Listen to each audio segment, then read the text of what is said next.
drift cars. Like, it's insane that Deion Dawkins, A, does this, and B, decided to put that on camera.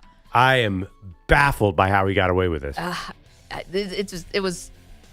It was bad. And then the number one thing, the new stadium, not just is going to have a beer garden, we found out last night, no wind in that stadium. Oh, cool. Go Architects in Buffalo. The Bills make me wanna. Yeah, Maggie Perloff show. Coming up next, who is the most box office athlete in sports today? Do that next. Go Bills.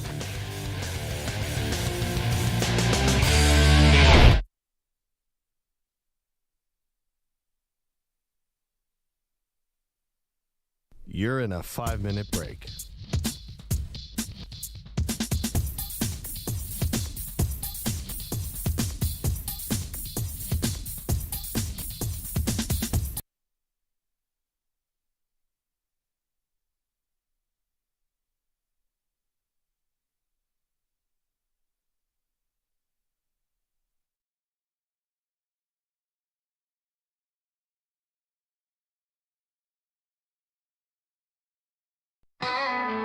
Andrew Bogusch had a plan on a sunny afternoon. Grabbed a bat and took the field under the summer moon. He said, Jack, let's show 'em how the Bogusch boys can play. But little did they know he had whiskey. Well, his wife flew south for a girls' trip flight. Left Andrew Perloff home for a few quiet nights. No poker, no bar, no rowdy old crew. Just a man with a plan and a fridge full of goo. Neighbors all thought he'd throw a wild bash, but the only thing he popped was a mustard pack stash. He dimmed the lights like it was date night. Fate sat down with a spoon and a paper plate. Hey, oh, Perloff's weekend, it ain't what you think. No beers with the boys, no late night drink. Just a salad piled high on some old white bread. And Tony Soprano yelling off his head. He don't need trouble, he don't need fun. Just a man and his mail till his wife's back done. Now Andrew Bogusch texted, what's the move? But Perloff left that message stuck in review. No invite sent, no plans to explain. Just him and Paulie Walnuts in a mayonnaise haze. He watched 5 seasons in 3 straight nights. Wore socks with sandals and turned down the lights. He wasn't lonely, he wasn't blue. He just really loves eggs and the mobster crew. Hey, yeah, Perloff's weekend, it's a quiet kind of crime. No sin committed, just wasting time. With a bowl of nostalgia and a sandwich made of memories, yolks and helmets parade. He ain't out cheating or shooting no gun, just Perloff and Tony and Bogusch gets none. He don't need cigars or to feel alive. He just needs that tang when the eggs collide. His wife's in paradise, taking in a race while Perloff lives at a sandwich place. Hey, Perloff's weekend, a culinary dream. A man and a sandwich on the same old team.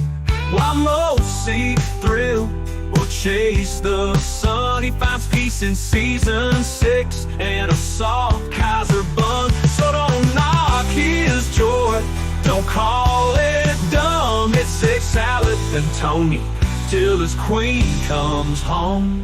Still won't answer Bogusch, he's busy.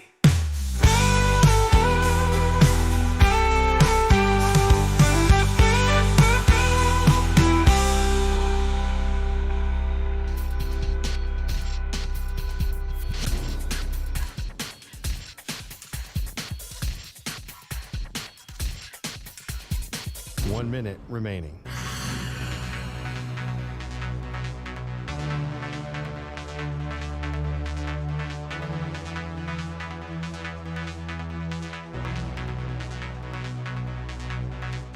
$45 seconds remaining.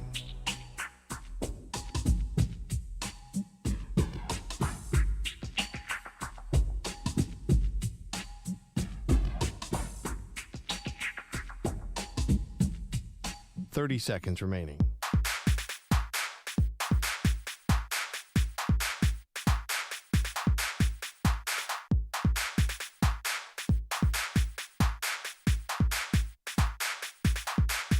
Fifteen seconds.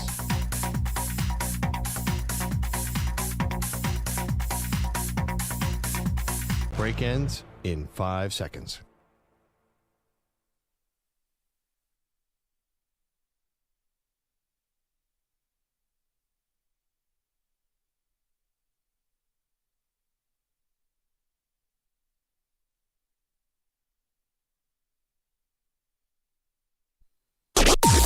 Maggie and Perloff on the Infinity Sports Network.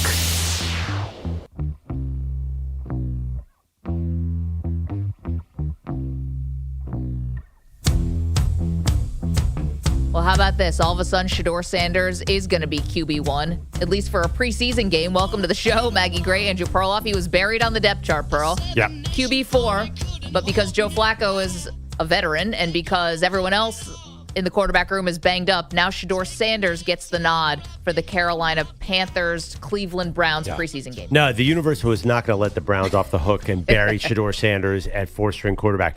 I love it because it's going to force them to make some real decisions here. And here's the other issue. They have Flacco and Sanders, and now Snoop Hundley is a third string.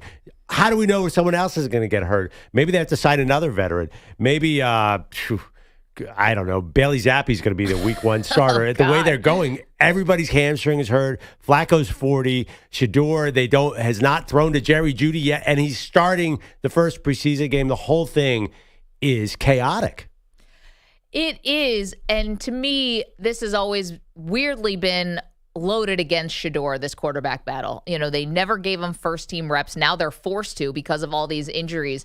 And I just think he's going to have to play so amazingly well in this preseason game to even get a sniff at being the quarterback for the Cleveland Browns. And whether that starts as a backup or whatever, then backup, you're one hit away from being the starter. But I just, for some reason, I don't know why, they selected him in the 5th round, but it doesn't seem like they ever really wanted to give him a shot.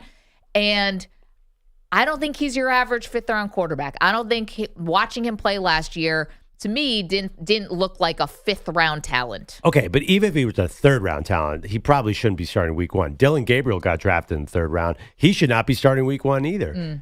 Will Howard, any of these guys, take any late-round quarterback, Graham Mertz, Quinn Ewers, we really shouldn't be seeing any later-round, non-first-round quarterback start week 1. Cam Ward, for sure, but even Jackson Dart, who went in the 20s, he's not starting for the Giants, and he probably shouldn't. It takes a long time. I personally, if I'm a Sanders fan, I don't want to see him thrown to the Wolves. The Browns have this terrible schedule to start the season. Bring him on later in the year. So their strategy is fine, right? I mean, you have no problem with that.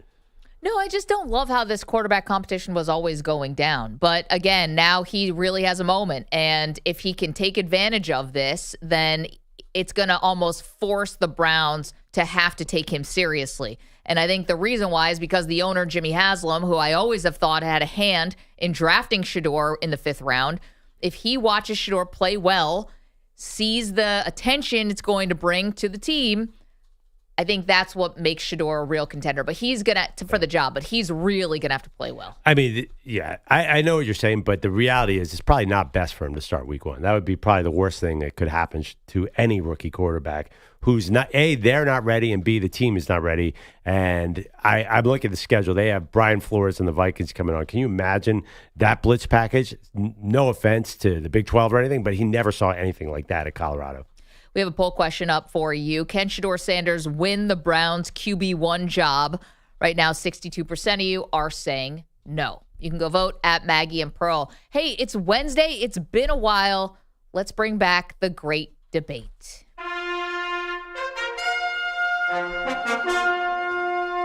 The Great Debate Series.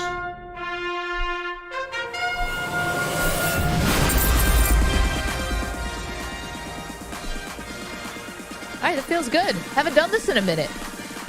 Yeah, no, this is it's always a fun time. Okay, so especially when I win the great debate. That just makes my Wednesday. Yeah, air quotes win. The real win, Pearl, is that we just get to do the show all together every day, isn't that? Well, we do a poll with every great debate. When I win that poll, it gives me a a big shot of confidence. Now, sometimes we come into these great debates and we actually, you can play to the public with your answer here. That's how a great debate works. So it's tough, but I feel good today coming in. I feel really solid with my choice. All right. Today we are asking you, who is the most box office must-see athlete right now? Not all time. Let's not make this a Michael Jordan, Wayne Gretzky thing. We're not going back in time to watch Satchel Paige. Okay? We're talking about right now. Who is the most box office athlete that we have? Like, if an alien landed from outer space and said, like, show me the one athlete I gotta see, who would it be? Yeah, I'm viewing it as the alien landing argument. And listen, I don't know if Satchel Paige was at one point the most box office. It's a random pull out of there. I like it. I need to show this alien football. Wherever they're from, they need to see America's sport. They're not going to understand the rules. Even Europeans don't understand the rules. But I want to show them the best football player alive, and that is certainly Patrick Mahomes. 2 for 3, much better than a week ago when they were just 2 for 13 on third down. Mahomes keeps it, goes behind the back. Kelsey's got it for the first down. How do you like that? That was Kelsey for the first down. Now all of a sudden it's another thing for defenses to worry about. Yeah, I need to see old Mahomes, by the way, not the last 2 years Mahomes. I need to see left-handed throws, no looks. We forget this guy is the most creative quarterback maybe of all time. I think we're more used to him as a winner now, but he's also a lot of razzle-dazzle, and I think they want to bring back the passing attack this year in KC. So this is my guy. I have to be honest. I was tempted by other football players. I'm a big Jahmyr Gibbs fan. You know that. But I couldn't answer aliens. Here's Jahmyr Gibbs. I would just be like, they'd be like, okay, like, why is he sharing the backfield with David Montgomery? And then I get into Ben Johnson leaving. So I'm going easy Patrick Mahomes. Yeah, you don't have to explain his own blocking scheme. It's just it's exhausting. Okay, we're asking who is the most box office athlete right now? To me, guys, it's the revolution. She's not just an athlete. She's an entire movement. It's Caitlin Clark.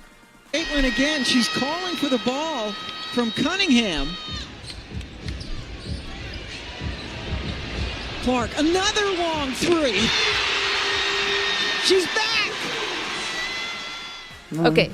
Now, right now, Caitlin Clark is hurt. But, right now, Caitlin Clark is the most box office athlete that we have. What I have to explain to these hypothetical aliens that land on Earth and then we, take them to see one athlete, like the social dynamic between men and women and all of that stuff? Yes, I would. I'd probably have to give a little dissertation about what Caitlin really means. Yeah, what are those things flying onto the court? Yeah, that would be a whole other discussion with the aliens. But probes. Anyway, Caitlin from downtown. That's what I need to show them. Logo threes, the highlights, not just Caitlin shooting. The passing is unbelievable. She's a spectacular passer. And then who is this ponytailed warrior with all that swag? This is what I need to show an alien. This is one of our great athletes right now. The arenas are filled. They're chanting her name. And just that's the hottest ticket in town. Caitlin Clark, wherever she is. I mean, bringing them to if she's playing against Chicago and Angel Reese, then I'd love to hear the aliens weigh in on that topic, too. Probably get them aggregated on Fox News. EJ, who's the most box office athlete right now? Okay, so Mahomes is great, but football, you got self-violence. And Caitlin is great, but everyone shoots from deep now. So if you're going to talk about showing an athlete who's must-see, box office, alien comes in and say, show me what's the greatest you got. You got to go with Ant-Man. I'm the truth. Another turnover for Utah. Edwards gets it back and threw it down and one from the rafters. I mean, Anthony Edwards, you watch a game, you literally don't know what you're going to see. He may jump over a guy. He may block a shot to win a game. He may score 50 points. Like, it's a Queen's Gambit of what you may see. But the athletic feats, you want to talk about a guy doing something incredible that you may never see before, Anthony Edwards is the guy you're going to get closest to for that. So for me, I'm going with the Minnesota Timberwolves All-Star, Anthony Edwards. Okay, Manny, who's the most box office athlete right now? Well, you guys say Caitlin Clark. You guys say Anthony Edwards. Before you can walk, you have to crawl. Let's give some love to a living legend, Wardell Stephen Curry. The screens. Curry comes free, gets the ball, puts up a three-pointer. Bang! Steph Curry nails a three-pointer with 7/10 of a second remaining. You want to talk about a guy who revolutionized the game, whether it was his shooting, his handles, also something that an alien would look at and ask, what the hell am I looking at? Young Steph Curry, old Steph Curry, we're at a point now where whether you love him or you hate him, you might have to start respecting it because that star is starting to dwindle. I'll go with Steph Curry. Man, you didn't go with Yamal? You know what?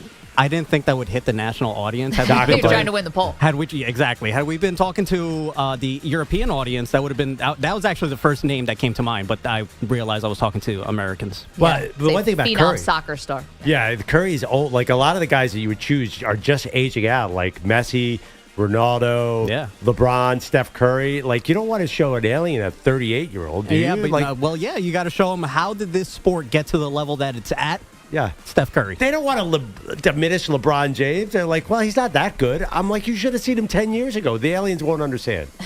Gordon Damer's here for Andrew Bogusch this morning. Who do you have, Gordon? I know that the term unicorn has been kind of overdone now. Everybody's a unicorn. There's actually one unicorn, and we are lucky enough to be alive while this is actually transpiring, and that, of course, would be Shohei Ohtani. On a 1-2, Ohtani sends one in the air. The other way. Back it goes. One-of-a-kind player, one-of-a-kind season. Shohei Ohtani starts the 50-50 club. I feel like I got Jordan with the third pick in the draft. I mean, like this is like such a layup that, and it's not even like sometimes somebody comes along and they start a trend. He has not started a trend. He's still the only person who can do what he does. So we are asking, who is the most box office athlete right now? So the idea, aliens land from outer space. They tell us, take us to the one athlete that we must watch. Yeah, I mean, that's the great debate. There are a lot. If I had gone baseball, I personally would have gone Kyle Schwarber. I mean, I think that was your obvious answer. But I do worry about we all screwed up by missing soccer. Isn't soccer the world's sport? If you're trying to show the alien. But I think that Messi and Cristiano Ronaldo being old kind of screwed that. That was my first thought. Like, oh, you got to show them Cristiano Ronaldo. Well, to show them Ronaldo now, don't you have to go to like Saudi Arabia? It feels like it's really long flight. Yeah, but you just came from outer space. You don't want to get back on a plane. I didn't think about them because they're playing in diminished leagues now. That sounds a little bit disrespectful, but they're not playing in Europe anymore. And I mean, they're having great seasons but again, they're playing in Saudi Arabia and the United States. What about Mbappe? Kylian Mbappe, well, I still don't think he's better than Lamine Yamal, but I mean that's another guy that you want to definitely show the aliens. That French dude can kick it. Also, I wanted to do Usain Bolt, but he's retired. No, he's long retired. Simone Biles, close enough? I think technically is retired also. Yeah. We're not in an Olympic year, Pearl. All these box office must-haves are just retired. Like, I just realized we're in a bit of a valley. You're right, though. If it was going to just be the most impressive athletic feat, I know Anthony Edwards dunking and stuff like that, but like showing someone doing the routine on a balance beam, that'd be that cool. is still the most jaw-dropping. Like, how? Yeah. How do they do that and not kill themselves? But this whole exercise has taught me, like, there is a vacuum. Like, we do not have, like, the superstars are getting old. We need some new superstars. Well, not Shohei. He's in his prime. Anthony Edwards, Caitlin. You pick Patrick Mahomes. I mean, these people are going to be around for a long, long time. Yeah, but are they all Mount Rushmore? I think, EJ, you had to settle with Anthony Edwards. You would have rather had a prime LeBron. Probably. I mean, I was dancing between Anthony Edwards and Wemby. Those are the two guys I had a tough thing with. But I still feel like, the alien, if I'm thinking about the alien may be 10 feet tall. So they might not be impressed by Wemby. The alien be like, oh, he's one of us. Yeah. Right, that's my cousin. He was the first one here. We sent him along 20 years ago to sort of set the scene. Exactly. All right, so let us know what you think. Who is the most box office athlete right now? 888-710-4ISN, 888-710-4476. Coming up later in the hour. Had to postpone from yesterday, but we're excited to be welcoming back Michael Lombardi, three-time Super Bowl champion as a front office executive, now the general manager of the North Carolina Tar Heels, working with his old pal Bill Belichick. He'll be along later in the show. You're in a 5-minute break.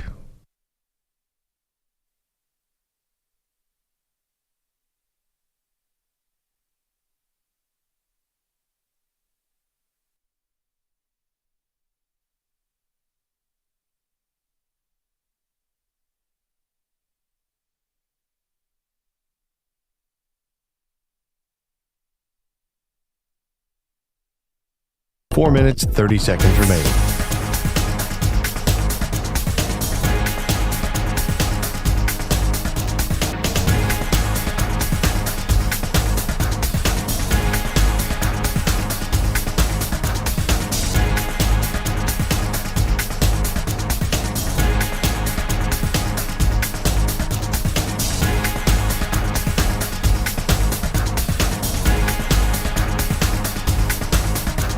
Four minutes remaining.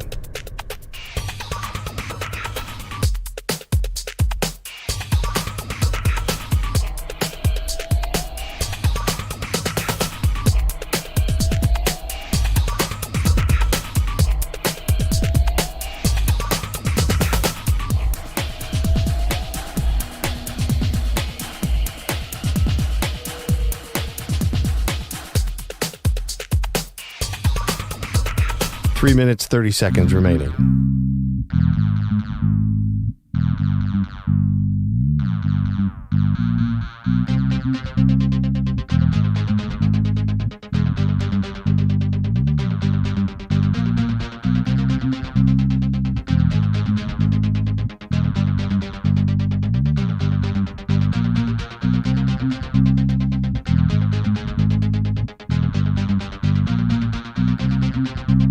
Three minutes remaining.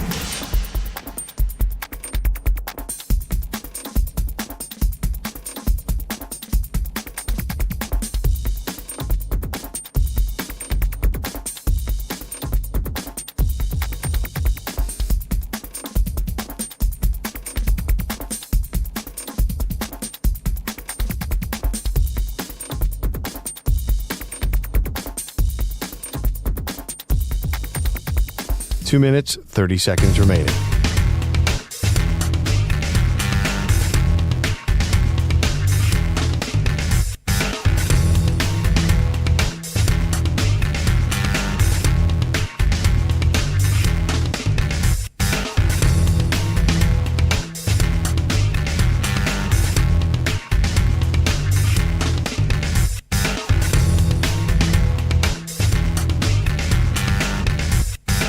Two minutes remaining.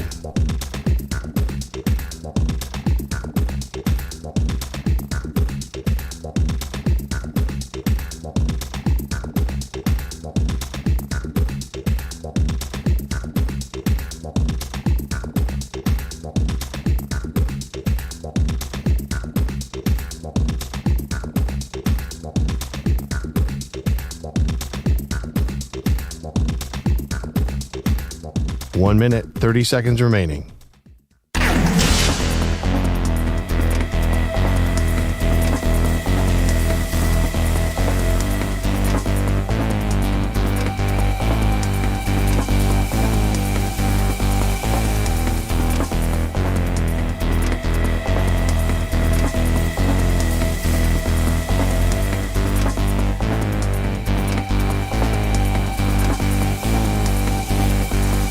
One minute remaining.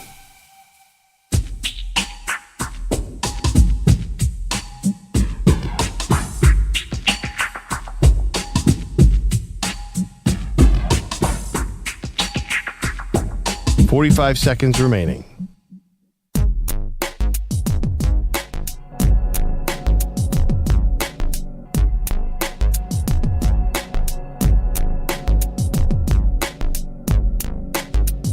Thirty seconds remaining.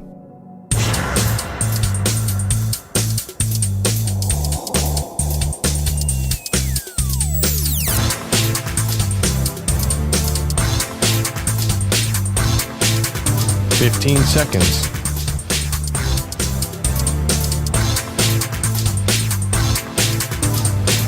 Break ends in 5 seconds.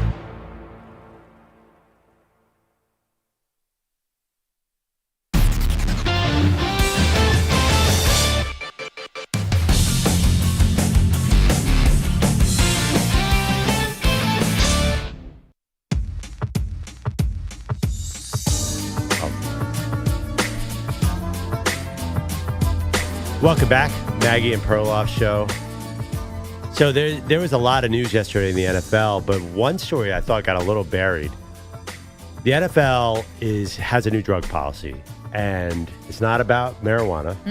They apparently don't test for that anymore. I'm not saying your Buffalo Bills looked like they had a lot of red eyes at night in some of the Hard Knock shots. That's besides the point. Whoa, allegations. Anyway, let's cut that out of the podcast. It's not about steroids. It's not about HGH. It's about smelling salts, and this is a huge deal, Maggie, because NFL players and coaches love to use smelling salts. They think it keeps them alert for the game. Yeah, it's such a weird thing. Is it a performance enhancer? I don't know. Yeah, it's like caffeine. It's like Red Bull times 1,000. It immediately wakes up your whole brain. Okay, I've never used them before. I had no reason to. But here's George Kittle crashing the NFL Network set because apparently they got this memo that smelling salts are now banned. George, hello, friend. How are you? I honestly just came up here to air a grievance. Oh. Our team got a memo today that smelling salts and ammonia packets were made illegal in the NFL. Wow. And I've been distraught all day. Okay. Illegal? He even said he's not practicing anymore. I considered retirement. Yeah. So they Wow. got to bring that back for George Kittle. If Yeah, you're hearing so this, we got to figure Mr. out Goodell. a middle ground here, guys. Yeah. Somebody help me out. Somebody come up with a good idea. Fred, it's on you. Okay, more from Kittle says he uses smelling salts every drive. Airing of grievances. Yeah, that's all I had to get out there. I'll get that off Is my it chest. before every drive? Is it? I'm an every drive guy. I've seen guys like that. I'm an every drive guy. In between every play, he No, keeps that's one too in much. his sock, That's pulls out the sock. way too much. Yeah. Well, it feels like the energy's still out here, though. I mean, no, definitely. But I missed those already. Well, they haven't been outlawed at practice. No, we don't have them out practice. Okay, all right, just checking. That's all right. That was my only grievance, but besides that, you guys look fabulous. We'll Fred, fix it. It's all yours. You know what's funny? The NFL said one of the reasons is that the smelling salts cover up for concussion symptoms, which is really scary. And I kind of get it. If people are using it to cheat the concussion protocol, then that seems like a problem. Yeah, also seems like something that could be included in a lawsuit, like were they providing smelling salts and then all of a sudden, we didn't know that we were getting concussed and we're playing through it. It actually gets to a really serious place. But you watch these guys take these smelling salts on the sideline. They look insane. Yeah. There's no way to do this. Like, you look like you're going into a different dimension for a second. Which is part of football. Remember John Randall with the eye black when he was with the Vikings? Like, who knows what that guy was? This is what you have to do to get up for an NFL football game because you have to be fully on. I think this is actually kind of a big deal. I don't think Kittle was 100% joking. But is it a placebo effect at this point, too? Like, I know it actually has an effect, but do guys just convince themselves they do need it when they actually can play perfectly well without it? Do you really think Tom Brady, who used to do this all the time, that he needed smelling salts to have a comeback against the Falcons in the Super Bowl? No way. He particularly needed smelling salts for that game. Well, the first half was he was asleep. Well, no, he talked about, he openly talked about he had a concussion at the end of the game. Or he had a big head hit at the end of the game. Yeah, no, I do think these, first of all, we all drink coffee, right? And energy drinks, those work. All those drinks. Have you ever had the high end, energy drinks that kind of make you shake? High end? What do you mean, like a martini? This is so stupid, but one time I had to bench 200 pounds at Dan Patrick's show. Remember that? Alrighty. Wow. Yeah. Wait, what do you usually bench? I could, back then I could bench 230 or something. Okay. I was happy to be good at that particular exercise for a skinny nerd like me. Mm-hmm. But there's a workout guy in our gym, and he gave me a can of something. He's like, "This will get you over the top." You just accepted a can of something from what I do to Gold's Gym? It was an energy drink, but it was kind of different than normal. So I get up to the bench. I'm literally shaking. Was it a Four Loko? Yeah, well, actually, it was like the Four Loko without the booze. Okay. And it was the easiest lift I ever had in my life. I could have done it one-handed because of this drink. Yeah, I take those and my face starts to get itchy. It's awesome. It's amazing. It's awesome. I started to have a weird sweat, but I was cold. What are those called? Energy drinks, pre-workout.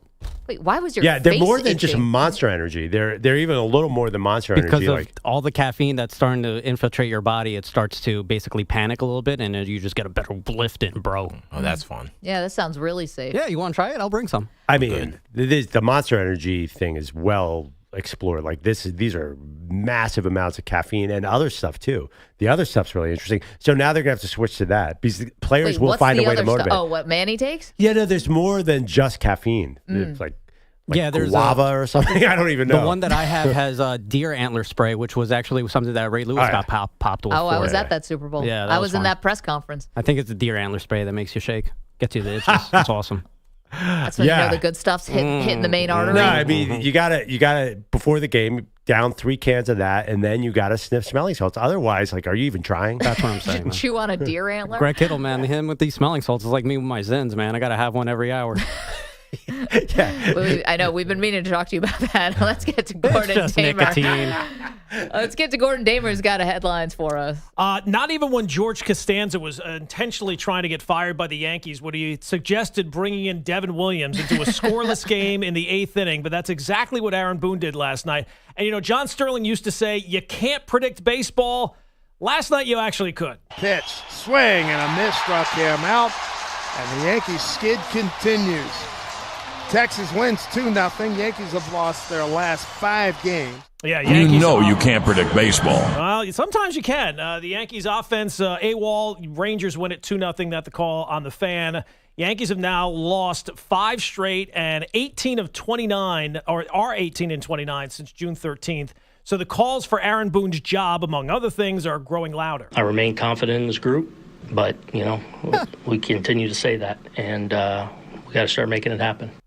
God, he's just out of ideas. Like, it was He's out of words going to to say. him. He's out of words to say. By the way, I don't know if this is just my timeline because obviously working at WFAN for a long time, I'm in that pipeline of my social media, but there are more fake videos of Aaron Boone. Oh, the AI. Than any other coach or player. It's an epidemic. We think throwing the sex toys on the court has become an epidemic in the WNBA. The Aaron Boone AI fake videos, it's too much. Yeah, and they're good. Yeah. I mean, like, if you didn't Wait, know. what happens in these videos? He's like, he's like, we're terrible. I can't wait to get fired. Like they're dubbing it. The fake audio. They're definitely fake, and you know it, but it sounds so real. It's so scary. And even the mouth, like, even if you're watching the mouth to see the words form, it's not that far off. Wow. I know. Andrew Kaplan, stop making those videos. Yeah, I thought he was doing amazing dance moves or like triple backflips. No. It's just He was pregnant like LeBron. Remember that weird video? No. Oh, LeBron filed a lawsuit and because there was a video out there of him pregnant. It was weird. What's he famous? What side of TikTok are you on? I can't see it. No, everybody was talking about it, and like sure, a former boss, Spike Eskin, was like, "This is the most amazing thing ever." I'm like, "What?" Okay. What's the one that is a famous meme where the guy's coming out jumps out and comes out for a concert, and everyone like this is early. Sigh. It's Gangnam Style guy, right? Yeah. That's like Elon, out from underneath the stage. Or no, where like Elon Musk would put his face and he comes out on stage and he's all fired up. Like, is you sure that's Psy? Yeah. Yeah, I'm the concert one, I'm definitely sure is Psy. Yeah. That's fake when he pops out of the floor like that? No, that's real. No, but then you like Trump puts his face on. Yeah, it's a famous meme that like if you're fired up or if Zac Taylor is psyched for week 3, then people will make that video. Zac Taylor psyched for week 3. Usually his team's 0-2 by that point, so he's usually hiding by week 3. But sure. I don't know. We were talking about. I was doing a thing on the Bengals, so sorry. I don't know why Zac Taylor jumped to mind, but I love that Gordon was all over that meme there. Yeah, I know memes. That much I know. I have not seen the LeBron one, but I'll go search that after the break. Some history in baseball last night. There's a swing and a drive deep to left field. We are tied. He's second of the ball game, and Gurriel brings the Diamondbacks right back here in the 8th. Yeah, now the Padres still won the game, but Lourdes Gurriel crushed a 103.9-mile-an-hour fastball from Mason Miller for a 2-run home run. That is the hardest hit pitch for a home run since baseball started tracking it in 2008. Wow. I feel like we get one of those now all the time. Yeah. It's insane. It doesn't. Like, the numbers are not impressive enough. Like, you hear it, and you're like, yeah, all right. But it was just slightly more than the last one, so. Should I try and sell Gordon my radar guns are fixed argument that you are so tired of? It's not that I'm tired of it. It's just everyone gets mad at you over it. Yeah, I just think that Nolan Ryan throws as fast as these guys, but it used to measure at 98. Now it measures at 103. It's possible. I mean, it wouldn't stun me. Yeah. But Gordon seems more agnostic. Like, he doesn't even care one way or the other. Wait till Perloff gets to the combine. That's your big radar guns are not real at the combine, so everyone's not really running Like Isaiah Worthy didn't really run the 4-2 or whatever. Then we're going far down the rabbit hole. No, it's just the Phillies got the new closer, and he throws a slider at like 105 miles an hour. I'm like, this seems odd. I mean, every pitcher is getting hurt every other day too. So I think that they are legitimately throwing harder now than ever before. Is it time to worry about Matthew Stafford? The Rams quarterback has not practiced in training camp because of a back injury. And some reports shed some light on what Stafford is dealing with. He has an aggravated disc that is keeping him off the field. He's already receiving treatment, including an epidural. Yeah. How is he going to last the season? Seriously. And we talked about how Sean McVay and the Arch Manning connection and, all this stuff. I don't think the Rams are going to be that bad that they would actually be in a top 5 situation where they could even possibly have a shot at Arch. They have that second first-round pick, don't forget, from Atlanta this year, from last year's draft. Matt, you're getting an epidural. It's not even September. Like, how are you going to last the season? Well, Stafford's a tough guy, though. I mean, he's been down and out many times and gotten onto that field. So I don't know if there's a quarterback can do it. Stafford plays hurt all the time. I know, but at some points you kind of do want to feel the pain, right? To kind of tell you when you need to stop or take a break. Like, epidurals, you can really do some damage. I don't know. It feels like an all-in year for Stafford. Like, I think he's going to go out there any way possible. Well, hopefully not on a stretcher. Gordon, thank you so much. We have more on the Rams. We've got some 49er news for you as well. We're going to take a quick break. When we come back, scheduled to have Michael Lombardi, North Carolina Tar Heels general manager. Get to him next. You're in a 5-minute break.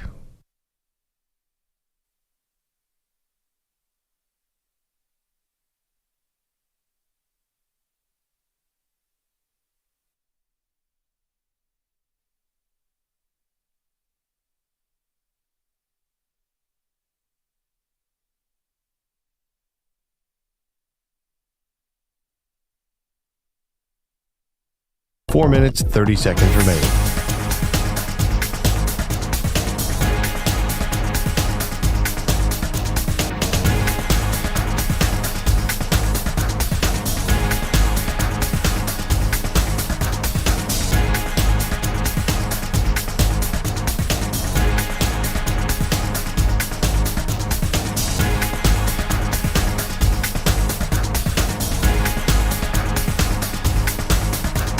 Four minutes remaining.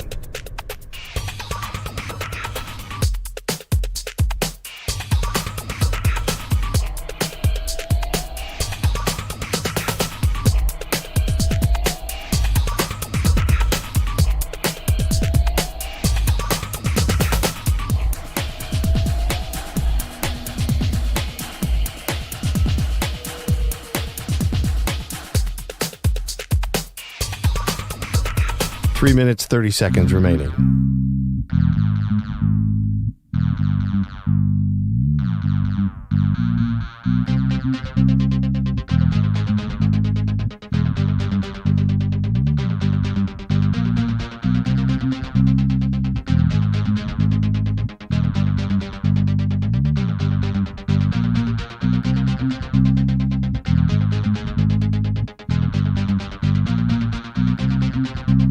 Three minutes remaining.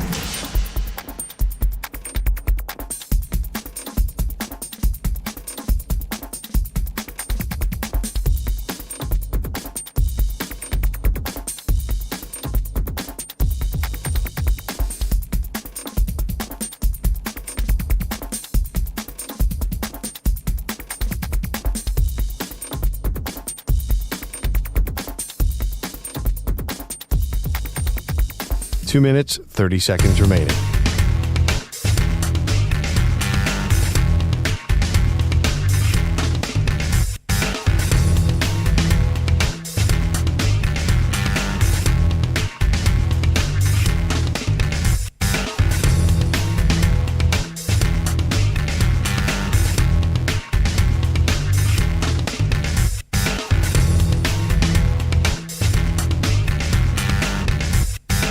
Two minutes remaining.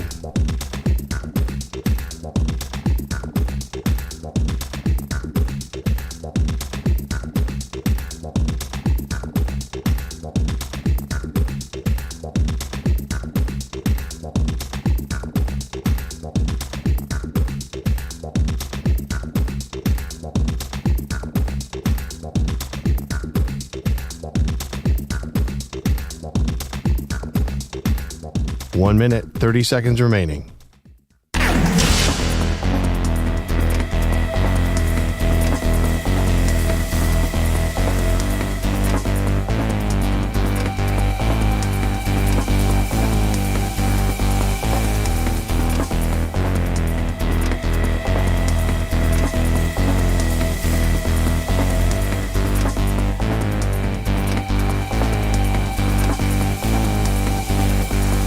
One minute remaining.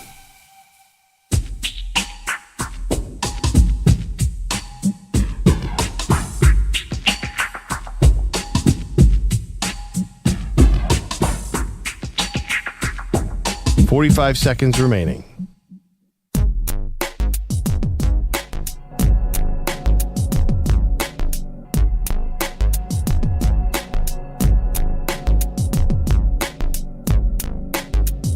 $30 seconds remaining.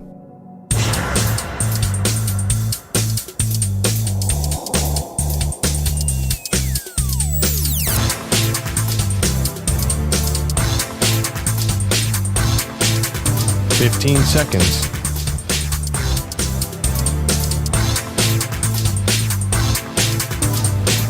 Break ends in 5 seconds.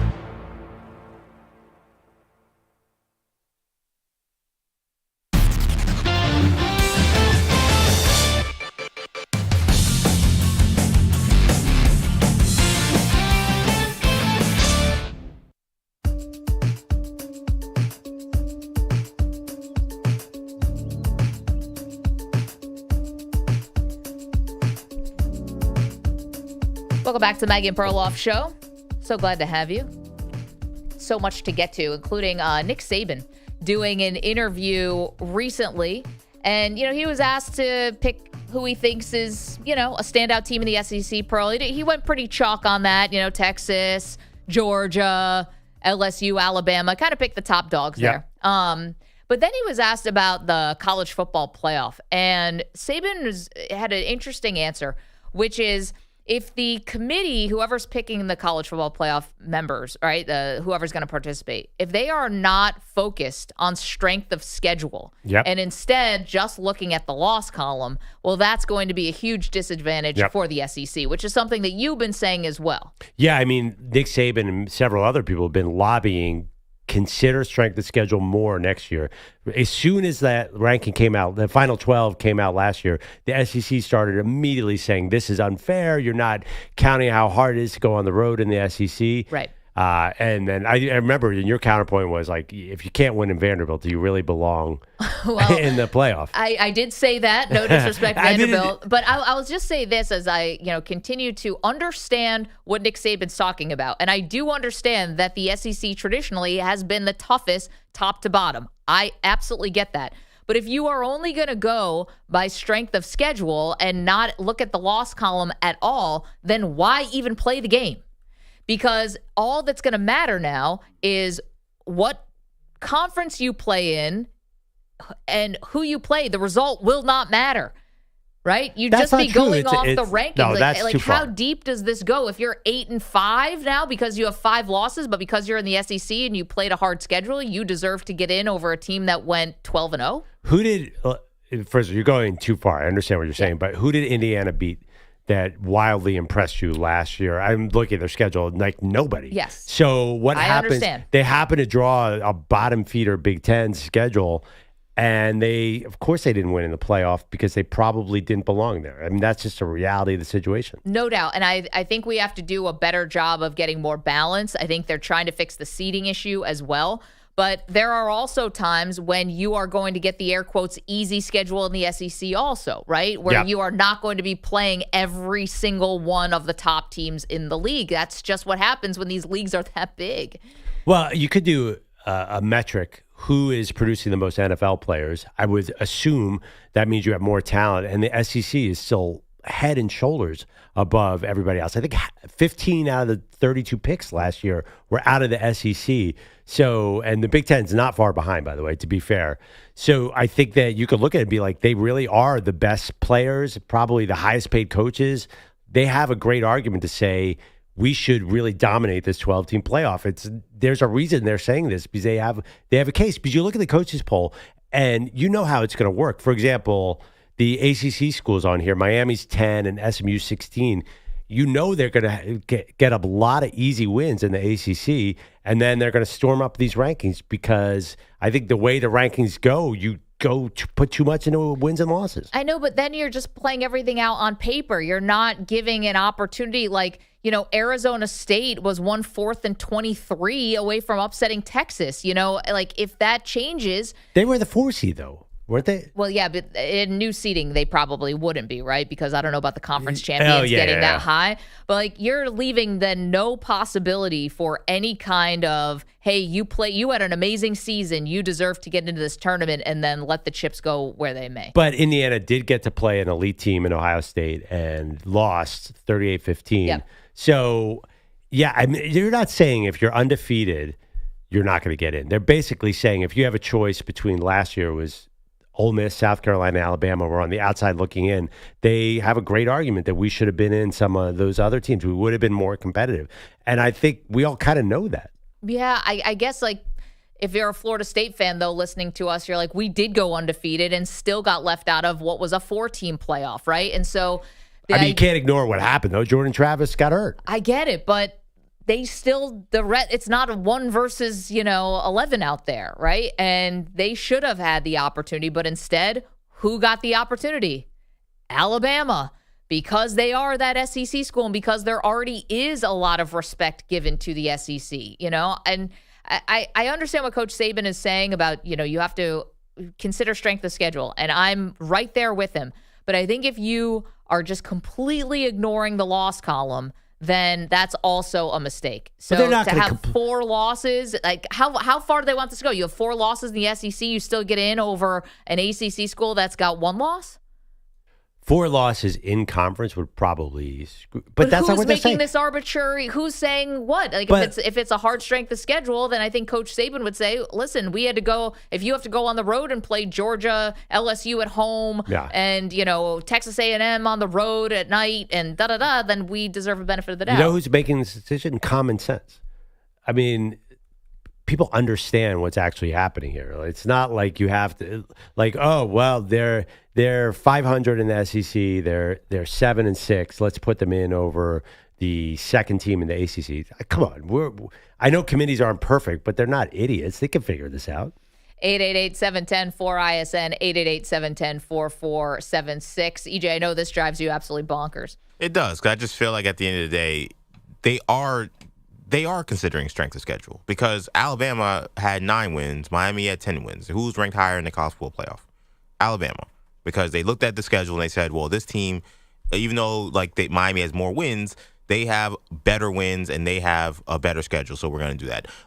South Carolina and Ole Miss, they were ranked ahead of Iowa State and BYU. Why? Because they looked at the conference and said they have a better conference, they have better wins. They're in a situation where we know that we think they're a better team. So but you're talking about non-playoff teams. So right, but they're ranking. But they're ranking. They are, but this idea that they're not taking strength of schedule into consideration is not true. They are taking it. Those rankings after 12 are totally irrelevant. Why? Who cares? Because they don't mean anything. They didn't put them in the playoff. What difference does it make if Ole Miss is 13 or 400? Because they weren't in the playoff. No, it is relevant because it speaks to what their thought process is when it comes to the ranking. So this idea again that, I mean, you have teams that Indiana had 11 wins. They were not ranked in the top 5. They were not ranked in the top 4. They couldn't rank, in terms of the real seeding, not the, the automatic bids, right? They were ranked 8th. BYU was ranked 9th. Like this idea that they only look at strength of schedule and they don't look at wins, like that's not true. They are looking at strength of schedule. Like it's this idea that they're not looking at the record is ridiculous to me. And by the way, again, if Ohio State or rather Alabama or any of these SEC teams, if they want to show that they're really good, then handle business in your conference against the bad teams. Like they don't have – this is not a conversation if they trade that loss to Vanderbilt with the loss to Georgia. Because then you say, we lost to Georgia. Georgia's a great team. Like we killed Kentucky. We killed all these other teams. I think they'd have a better case. But they won't ever do that because they want to have that Georgia win, right? So, like to me, it's a ridiculous argument. These conversations don't even happen if Ole Miss beats Kentucky and Alabama beats Vanderbilt. Games they should have won. Last year would Alabama, if they had played straight up against Indiana, for example, who would have won that game? I don't know. They lost to Oklahoma. That's the thing. You can't say, and this is why I say, and I go back to it, if you're only going to look at strength of schedule and not at the win-losses, then you might as well not even play the games. Because that's what you're saying, right? Like, who would win? So, okay, then why are we doing just 12 teams? You might as well put the Ivy League in there. Because, like, who knows? Maybe University of Pennsylvania would knock off Ohio State. What do you mean? Of course, this is the whole exercise. There is some common sense here. You can't be like, well, why even play the games? Come on. I mean, we see what happens on the field. Who do you think, when Tennessee traveled to the Horseshoe? Yeah. Before we knew that Ohio State was going to go on this run. I mean, Ohio State was favored, weren't they? Why was that place packed with Tennessee fans?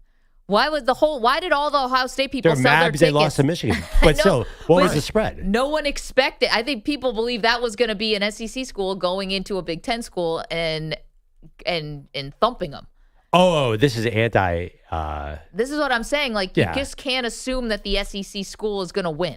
That's always the assumption. If you're going to say, well, their schedule is the strongest and they're the best, then always the assumption that the SEC is going to win, always. And I just don't think that's true. Why didn't Georgia beat Notre Dame? Because their quarterback got hurt. Well, everybody said the quarterback sucked. Let me ask you this. Which one is it? By the way, you can't point to Tennessee because everyone knows come clutch time, like, what's going to happen with Tennessee. Like, we all saw Peyton Manning. We know what happens here. And the Buckeyes, the funny thing is, the Buckeyes had basically an NFL team that Tennessee was going against. I'm not faulting Tennessee for losing that game. They were actually a touchdown underdog. Regardless, I mean, I think top to bottom, it is interesting to me that those three teams that did make it, Ole Miss, Alabama, and South Carolina, they were interesting teams last year. Like, especially Ole Miss beat Georgia, who was a good team, and South Carolina was really interesting at the end of last year. So I just think that Saban has a good point.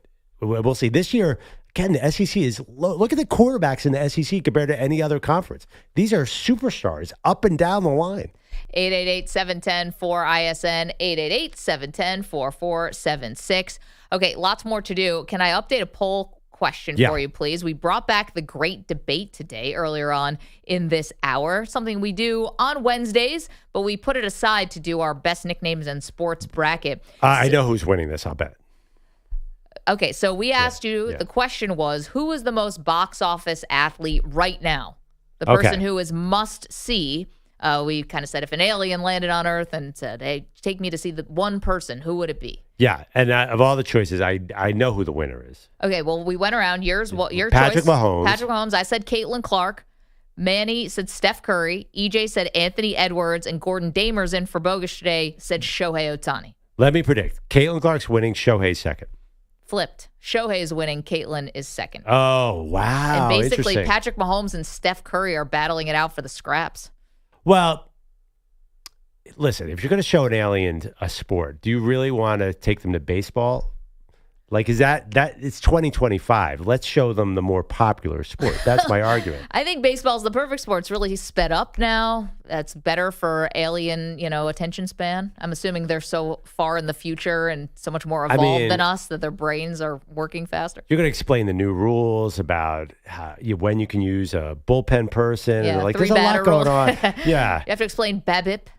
Yeah, and you're going to get into analytics with all that. They're going to batting average versus on base percentage. I don't think you want to bring that in there.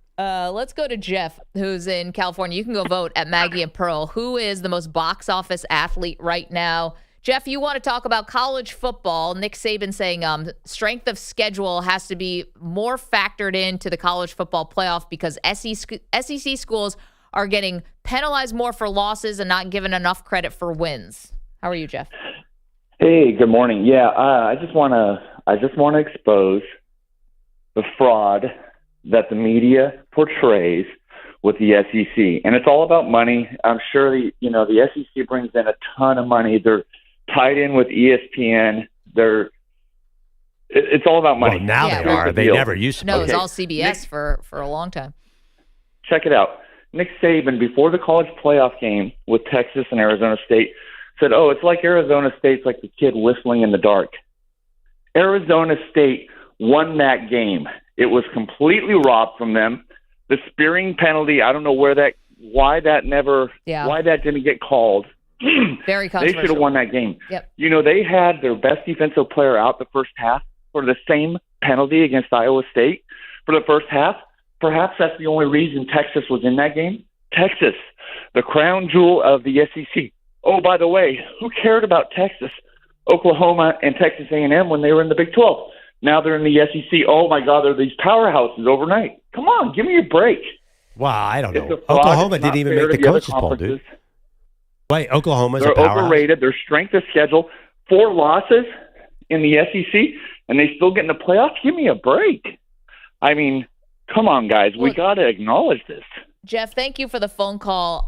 Agree with you that Arizona State got hosed in that game. Totally. It was a double overtime game. It was amazing. It's funny to call Texas the crown jewel of the SEC when they just just joined, but they are the number 1 team in the coaches poll. Yes. They're the first. I saw a stat. They're the first number 1 team in the coaches poll to ever be underdogs in week 1. So they're not really the crown jewel. They're not Georgia 3 years ago. They're not Alabama with Nick Saban.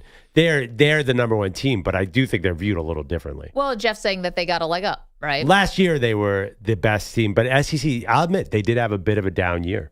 And even 2 years before that, by the way, Nick Saban's last year, that wasn't even a good Alabama team, and they took Michigan to the last second. So I don't buy but this. They shouldn't have even been in the 14th. They shouldn't have even been there. And they played neck and neck with Michigan, which shows you, like, if you put an SEC team in, you said you never know what's going to happen. I think a lot of these teams could win on any given Sunday. TCU beat Michigan. I mean, and then lost to Georgia. Yeah, and I Michigan won that. Michigan was the best team in 2023. And Alabama played, they gave them a much harder game than Washington.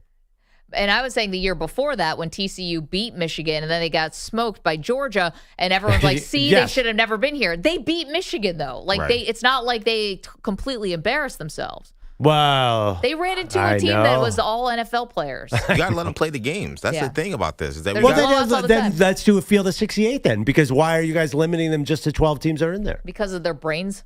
Right. Their brains will get mashed in if they do 68. No, because it's college football, because you would water down the regular season. Why don't we do this in the NFL then? That's what I don't get about this. The NFL has balanced scheduling, and that's the problem. It's not balanced because the Bills are still going to have to play against the sorry Jets and the sorry Patriots and the sorry Dolphins. Yeah, but they still have to play the number 1 Chiefs. No, you're right. Baltimore. That's fine. But you're right, but it's a lot more balanced in college football where they're playing Sam Houston State in week 3. It's more balanced, but it's not even. Like, it's not. Like, the Bills they talked about in that Hard Knocks getting the number 1 seed, and that's what Thurman Thomas said the goal is. And it should be the goal. They should walk to the number 1 seed. Their division is awful. And like what the Chiefs should come out and say, wait a minute.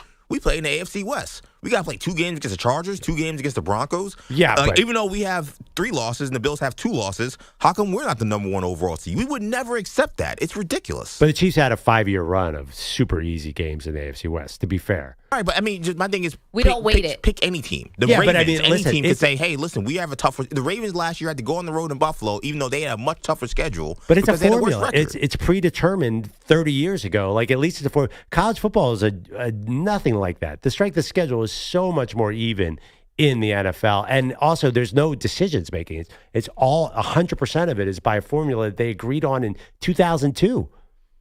Well, and then they added another wild card. Right, but the actual schedule. Oh, no, actually, you're right. They changed it a couple years ago by going to 17 games.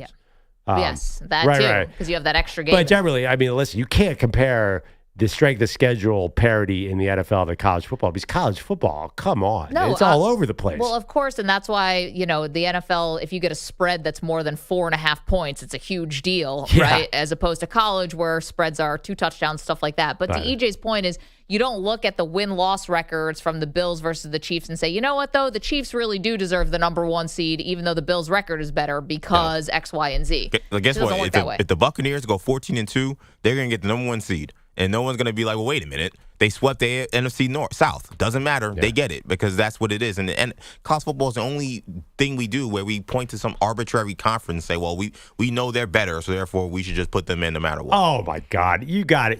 I don't even know if you're being serious now. Like, you're saying if a team plays nobody, it's the same in college football. Texas played nobody last year in the SEC. Their conference record, their best win is like what? Oklahoma? They lost the 2 games to Georgia, and we still ranked them 3. Yeah, but you're making my case for me. Yeah, college football, there's too much imbalance in the scheduling. Everyone knows that. But they got the respect because they're the SEC. You're welcome to weigh in, 888-710-4ISN. Coming up, the quarterback battle in Cleveland's just heating up.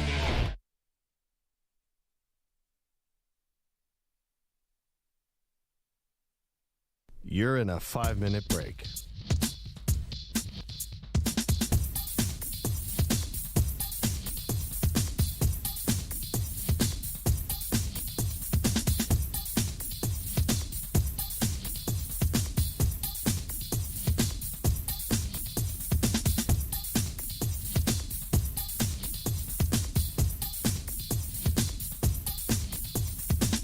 Four minutes, 30 seconds remaining.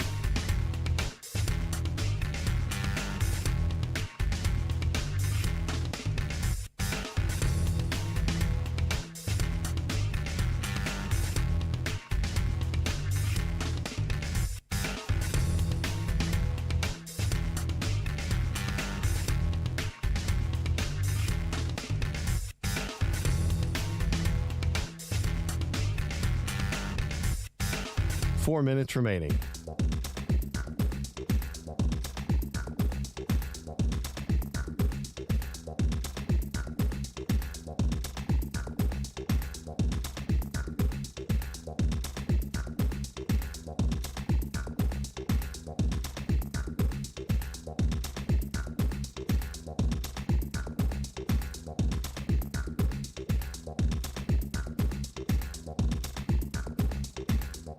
Three minutes, 30 seconds remaining.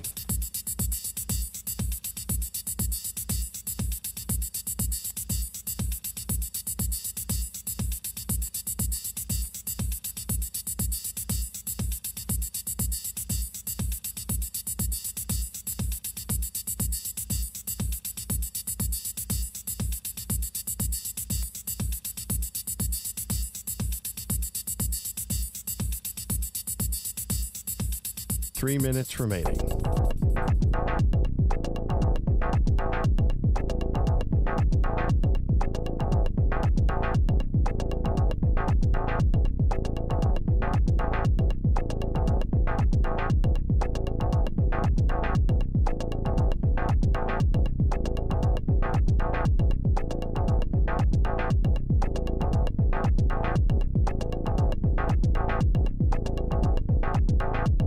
Two minutes, 30 seconds remaining.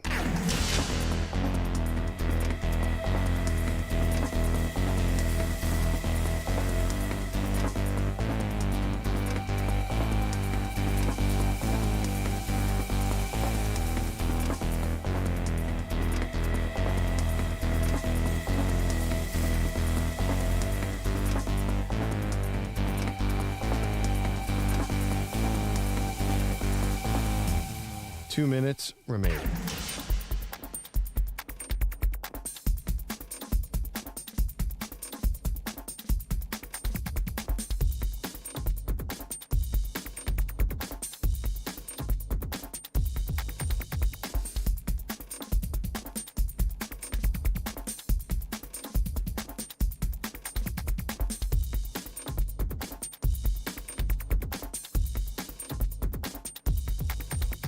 One minute, 30 seconds remaining.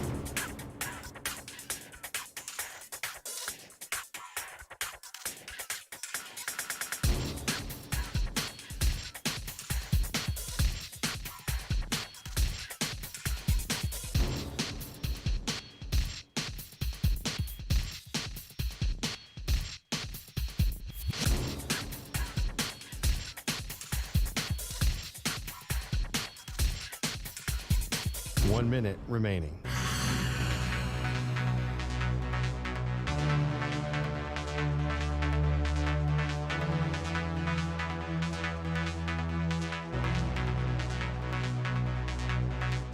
Forty-five seconds remaining.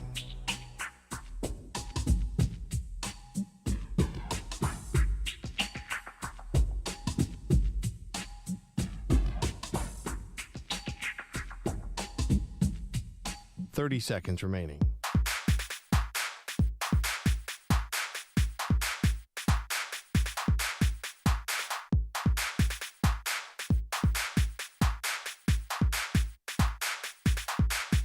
Fifteen seconds.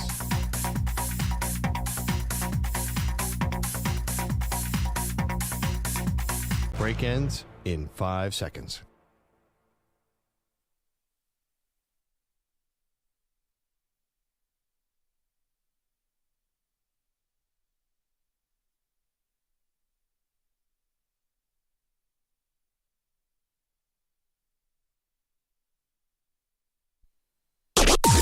Maggie and Perloff on the Infinity Sports Network. Can't keep Shedeur Sanders down, apparently.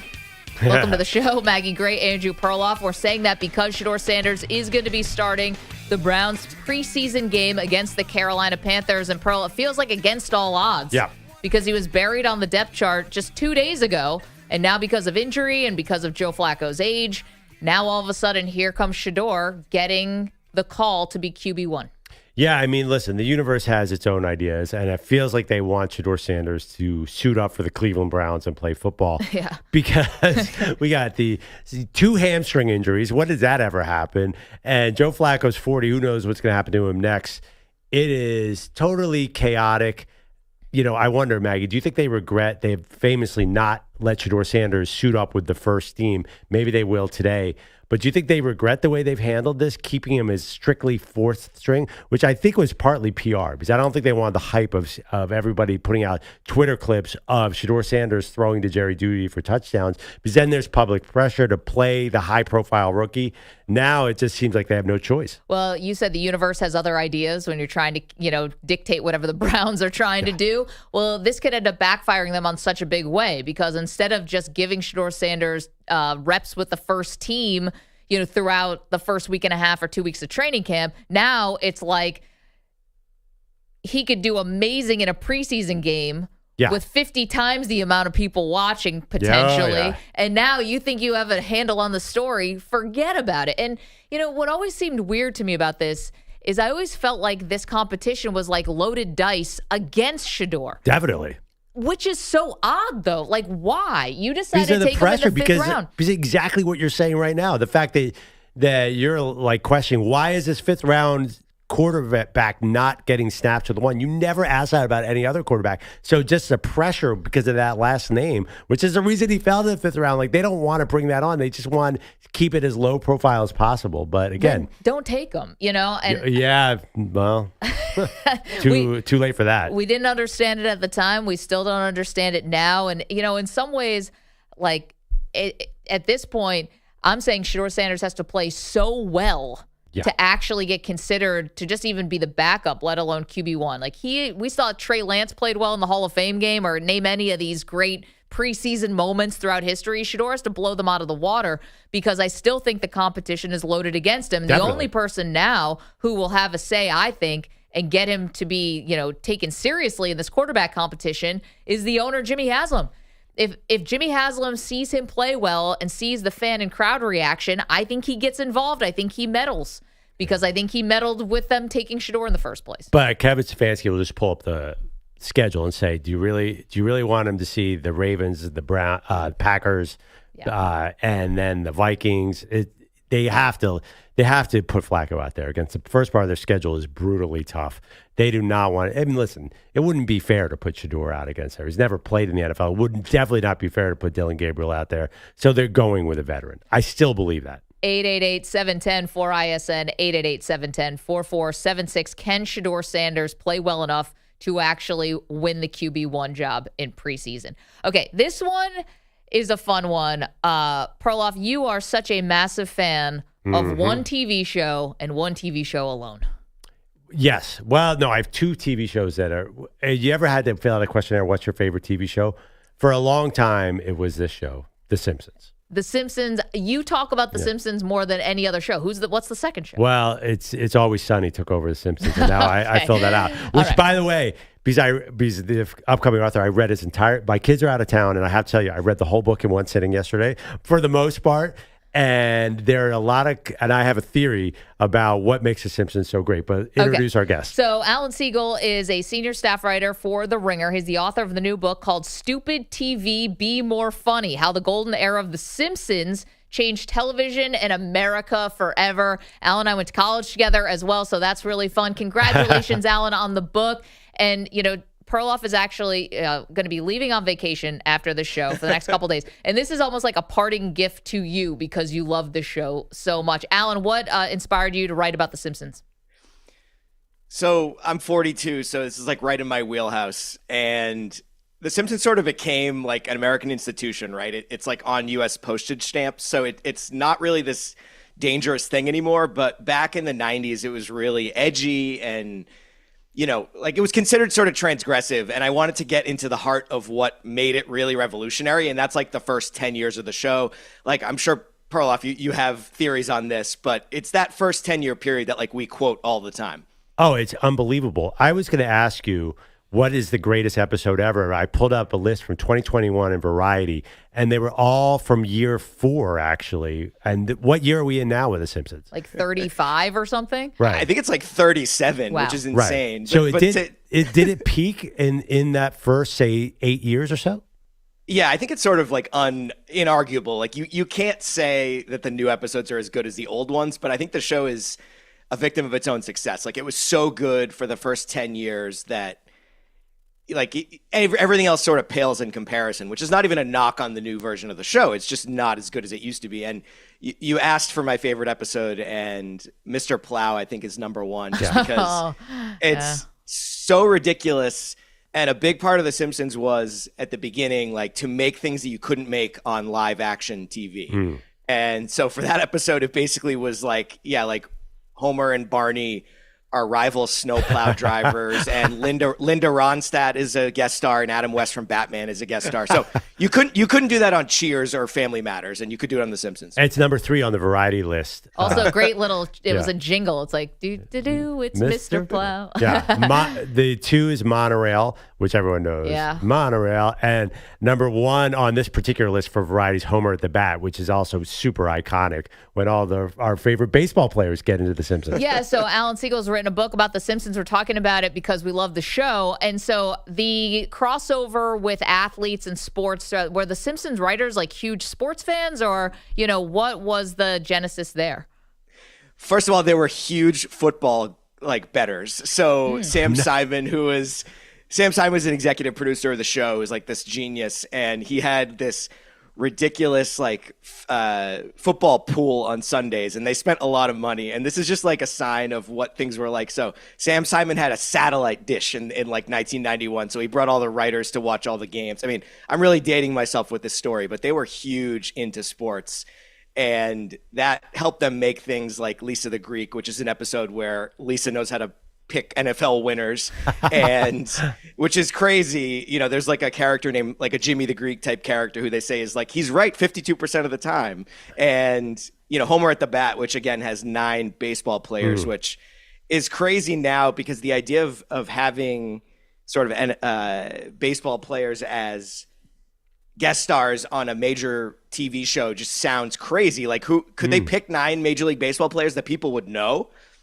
Yeah, no, it's so funny. I always remember that particular Monty Burns, of course, the billionaire, is the owner, the manager of the team, and he pulls Darryl Strawberry has 11 home runs, and he pulls him just so he can get a righty on lefty matchup. But my theory, by the way, about what makes The Simpsons so great is you detail that the Fox and the network executives kept their hands completely out of it. So these crazy football bettor guys had total autonomy, and that seems like, and we get in this in football, basically, or all sports, that owners need to keep their hands out of personnel.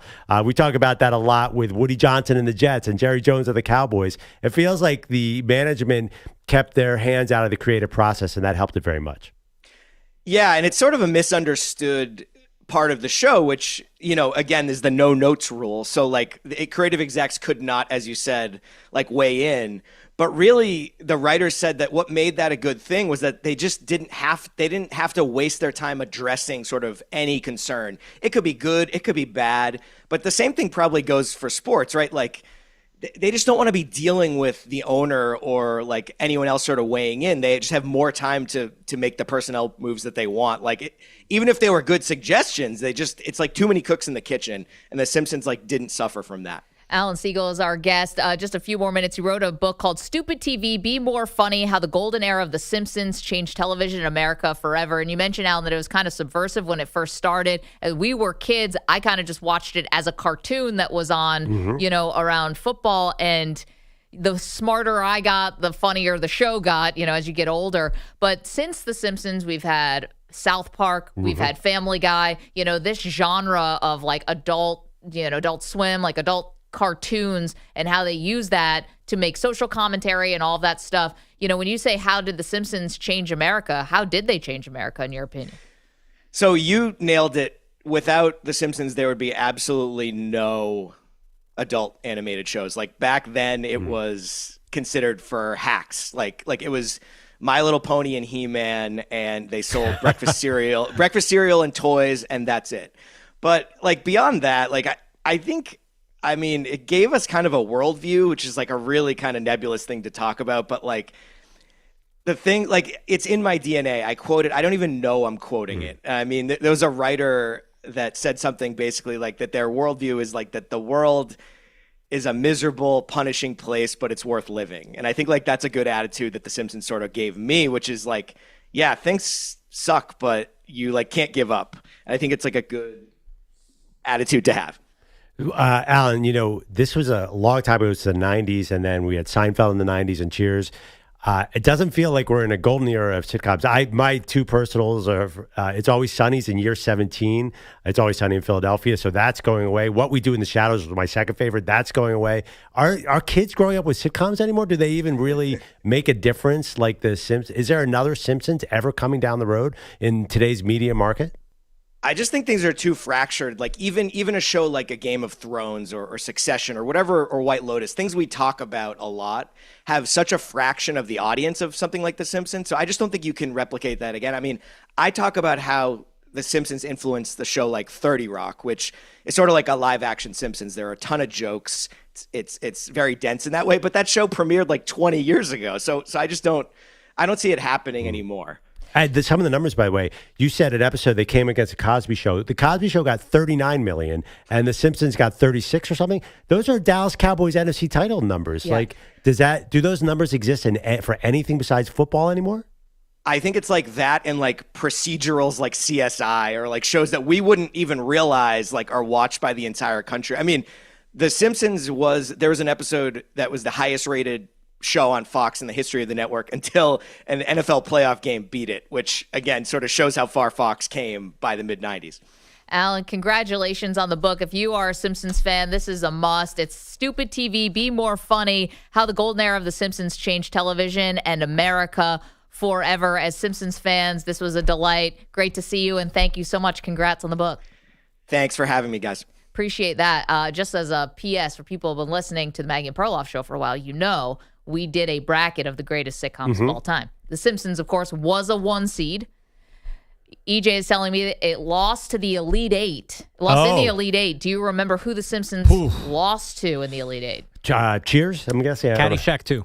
The Office. The American Office. The American Office. Yeah, that makes sense. Well, that's a powerhouse as well. By the way, just a little insight into Andrew Perloff with his kids out of town. I'm going to meet them right now. I finished the whole Simpsons book. I saw you guys were texting back and forth about Hard Knocks, which I had forgotten was on. Yep. All I got was this text. Somebody said, did Deion Dawkins just bring a young child into a race car? I'm like, oh, I got to watch this. Yeah, that happened yesterday. I thoroughly enjoyed the downtime for a couple of days.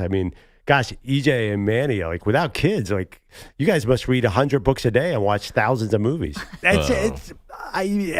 Yeah, books, comic books, maybe. I don't know how to read. When you just said books, Manny's face was like he sucked on a lemon. I haven't read a book since I was forced to back in probably freshman year of college. I thought you were going to be like Hungry Caterpillar. I wasn't sure how far back. My first baseball book, when I first read it when I was 6 years old. That was the last book I read. This book is really fun, but it's not exactly challenging literature. It's like if you're a Simpsons fan, it's like reading about the great episodes and the funny jokes. Yeah, the Mr. Plow episode is very funny. They talked about one joke in particular, a joke that you've said before, alcohol, the cause of and solution to every problem ever, how they came up with that joke. There's so many iconic lines that came from Simpsons, and it's still on, right? It's still on. I don't watch it now, but I think what's funny, you were asking if there's ever going to be another Simpsons, and how young people may not have sitcoms now. I think it's funny that Manny, who's the youngest person on the show, watches Friends still. Yeah. Like you don't have, and you watch The Office, I'm sure. I do, yeah. But you even had to dip back into the 90s to find your sitcom. Yeah, I mean, I'm trying to think of the sitcoms right now that are still going on, and really the only one that comes to my head that I would watch is Abbott Elementary. Right. I mean, that's a good sitcom right now, and I'm trying to think of like Adult Swim shows as well. Is Futurama still on? Family Guy's still on. Family Guy's still on. I mean, I wasn't really one of the Adult Swim shows, but I mean, yeah, when it comes to sitcoms right now, the only one that I can think of that's doing waves is Abbott. My high school friend's husband is a showrunner for a show called Ghosts, which I think is consistently the number one. Because we all know it because we watch football on CBS. I know every preview to every episode of Ghosts, but I've never watched 1 second. It's because it's always coming up next on CBS after the Bills game. And looks pretty funny. Yeah. And you'll find out if the Simpsons are still on Fox during October when they're doing their Treehouse of Horrors marathons and whatnot. But I mean, they did an NFL game. Remember, they did the animation where it was like taking place in Springfield, and I mean, Alan said it. People watch TikTok. You're not watching cable. Nobody has cable. And by the way, in the sports, I have. Run a second. Can we all say that? Did anyone have a moment of panic when ESPN was merging with NFL Network? That ESPN is going to put commercials into our red zone. I mean. Where do we write the strongly worded letter? I mean, how do we protest this? Yeah. Letter. I'm ready for pitchforks. Football. Yeah, last year we talked a lot about is the NFL hurting the fan experience by putting in you have to subscribe to 800 things now. Okay. Yeah. Here's a funny question. So the NFL and NFL Network and ESPN are merging. The NFL is actually going to own 10% of ESPN. So we could talk about that from a sports media thing. That might be kind of boring. Two things, though. Do you think they would change the host of Red Zone? Do we know it's going to continue to be Scott Hansen? It better be. Football. Would they try to get some of their ESPN personalities? Is somehow Mike Greenberg going to show up on our Red Zone? I think I did. Stephen A. I think I did see a tweet saying that Scott Hansen, himself, saying that he will continue to. Yeah. No, he's definitely got it next year. Like every job at ESPN, Stephen A. will come for you eventually. So watch your back, Scott Hansen. He's about to slash your tires in your car. Stephen A. can fit it in 11 hours on a Sunday to do that. You don't want to make an enemy out of me. 11 hours of commercial-free football. Blasphemous. Sounds like a threat when Stephen A. is saying it. Can't wait till he says Justin Fields looked like he was on crack when he throws an interception. I mean, you're right. Who was on crack? We don't want to get too in the weeds on sports media, but there's this new ESPN app, right? ESPN. I might have to buy that now to get Red Zone. That's what I was thinking. I'm like, oh man, is this going to cost me actual money? Because I got my NFL Plus so I can watch the preseason bill the other day. Yeah, that's I already paid $100. my $450 for YouTube. For YouTube. Yeah, this is actually a dangerous trend that the digitalization of sports is probably going to end up costing us a lot of money. I am having a very bad day. We talk about this, how much it actually costs. If you want to watch every game, you need Netflix, you need Peacock, you need ESPN Plus, you need NFL Plus, you need, forgetting, YouTube. I'm forgetting one. I'm in no mood. I remember watching Mike White. I didn't pay, but I was like, the Jets played the Dolphins right on Black Friday, and Mike White was the quarterback, and I'm like, I'm paying for this game. Really? This is that's a thing.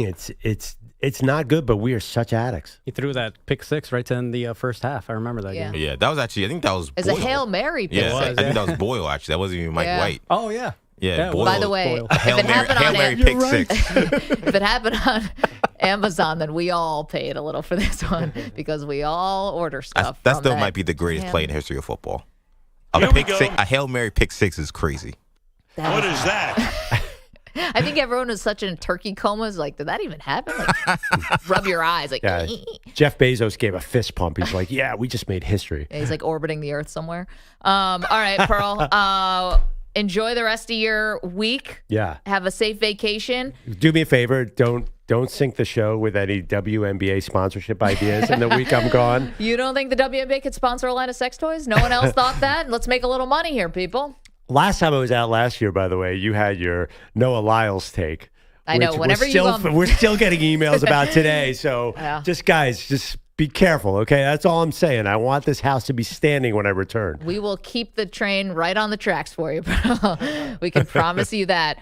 Okay, safe travels. Me, EJ, Manny, Gordon Damer, we're going to take you home today, and we've got a lot more fun stuff for you, including what does a Jordan Addison 3-game suspension mean for the Minnesota Vikings, and what would a successful season look like for the following teams? Tell you next, M&P. Wow, Jaden Daniels. You're in a 5-minute break.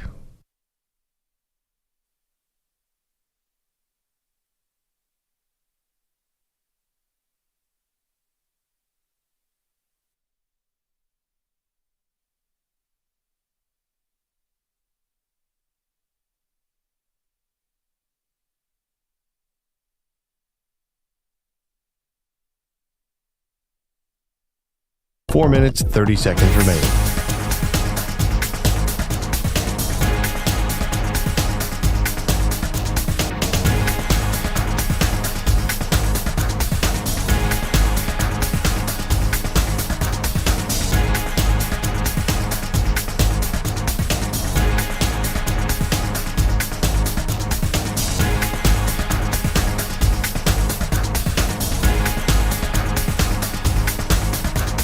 Four minutes remaining.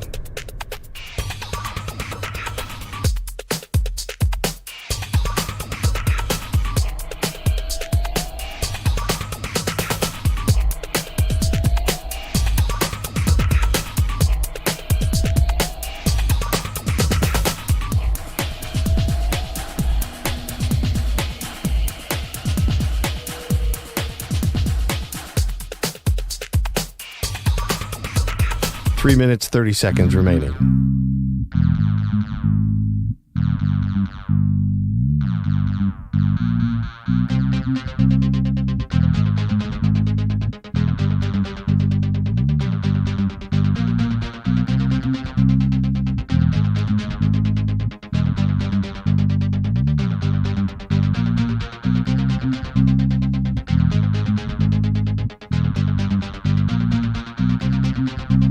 Three minutes remaining.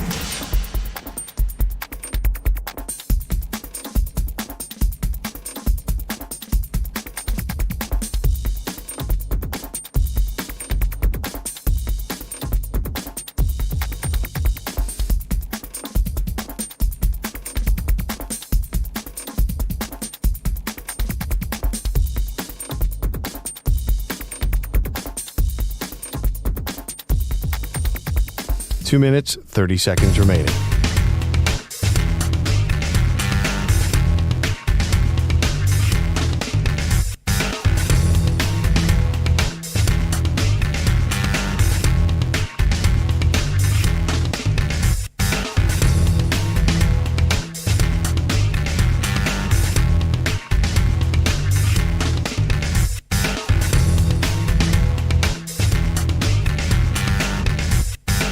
Two minutes remaining.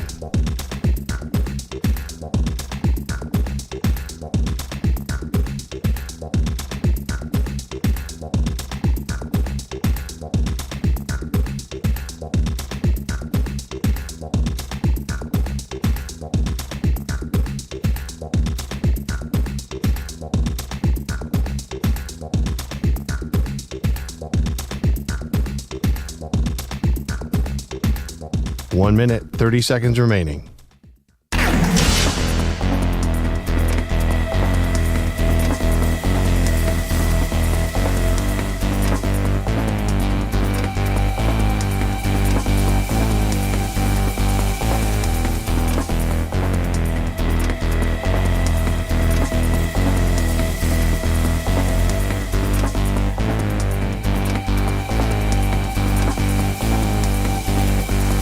One minute remaining.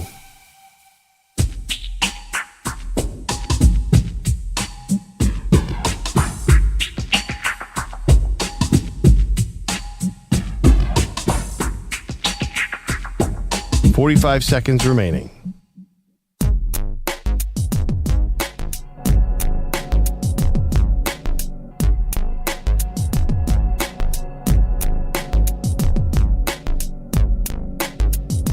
30 seconds remaining.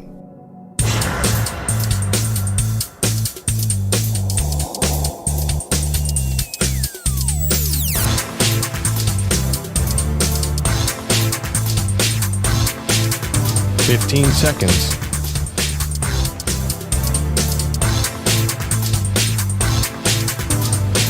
Break ends in 5 seconds.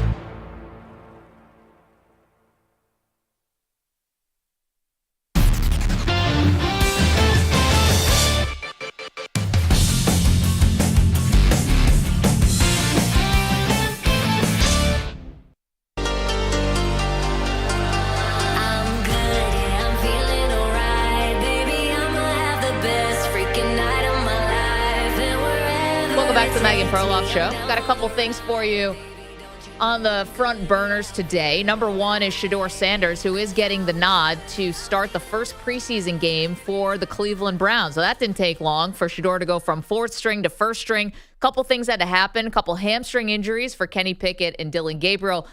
And then Joe Flacco's 40. So it makes no sense for him to be starting preseason games. You need to keep him on ice until it actually matters. But to me, Shedeur has to so wildly outplay whatever expectations the Browns have of him. Because I don't think the Browns coaching staff and GM ever really seriously wanted Shedeur to challenge for this spot of either being QB1 or QB2. Joe Flacco? The reason for that, I have no idea. Why would you draft a guy if you don't want them to succeed? But it never felt like they were giving Shedeur Sanders a real shot to make an impact at training camp. They didn't give him reps with the first team. Kenny Pickett goes down, tweaks a hamstring, no increased reps meaningfully. Dillon Gabriel then has a hamstring issue. Still, no more reps with the first team, very, very few. So now he's going to do the cliche of the drinking, from the fire hose, and he's going to get thrown in there as QB1. And what's going to likely happen? Likely he's not going to look all that great. Now, maybe Shedeur has an amazing moment. Maybe the lights turn on and all of a sudden it's go time and we see the guy we thought was going to be maybe a late first-round pick, second-round pick. But he's going to have to be so much better than that to turn heads. Because, again, I don't think that the Browns really want him to play. And the only reason I can think, because, again, it doesn't make any sense. Draft a guy, don't you want him to succeed? Is I think they believe the better he does, the more power he gets in the organization. Just like all quarterbacks, all successful ones. And you'd expect it, right? Joe Burrow can go out there and stump that he wants T. Higgins to get a huge contract, Jamar Chase to get a big contract. Quarterbacks that have power can make demands. I think they don't want Shedeur or Dion or whatever coming in to make any kind of demand. So you're in this weird spot of, I guess we liked him enough to take him in the 5th round, but we don't want him to do too well because then we don't want him to gain any kind of leverage over anybody. It's this odd thing that the Browns are doing. Gordon Damer is here doing updates for us this morning. Hey, Gordon, how are you? I'm good.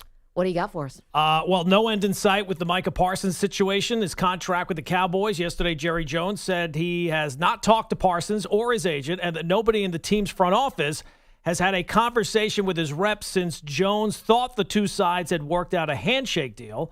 Still no sense of urgency from the Cowboys owner. Quote, "We will work through it or we won't work through it." That has to be comforting to the Cowboy fans. Nice. That clears it up. Yep. But Parsons, obviously, at the very least, he's going to be on the field for the season opener, right? Jerry's at least confident of that, right? No, absolutely not.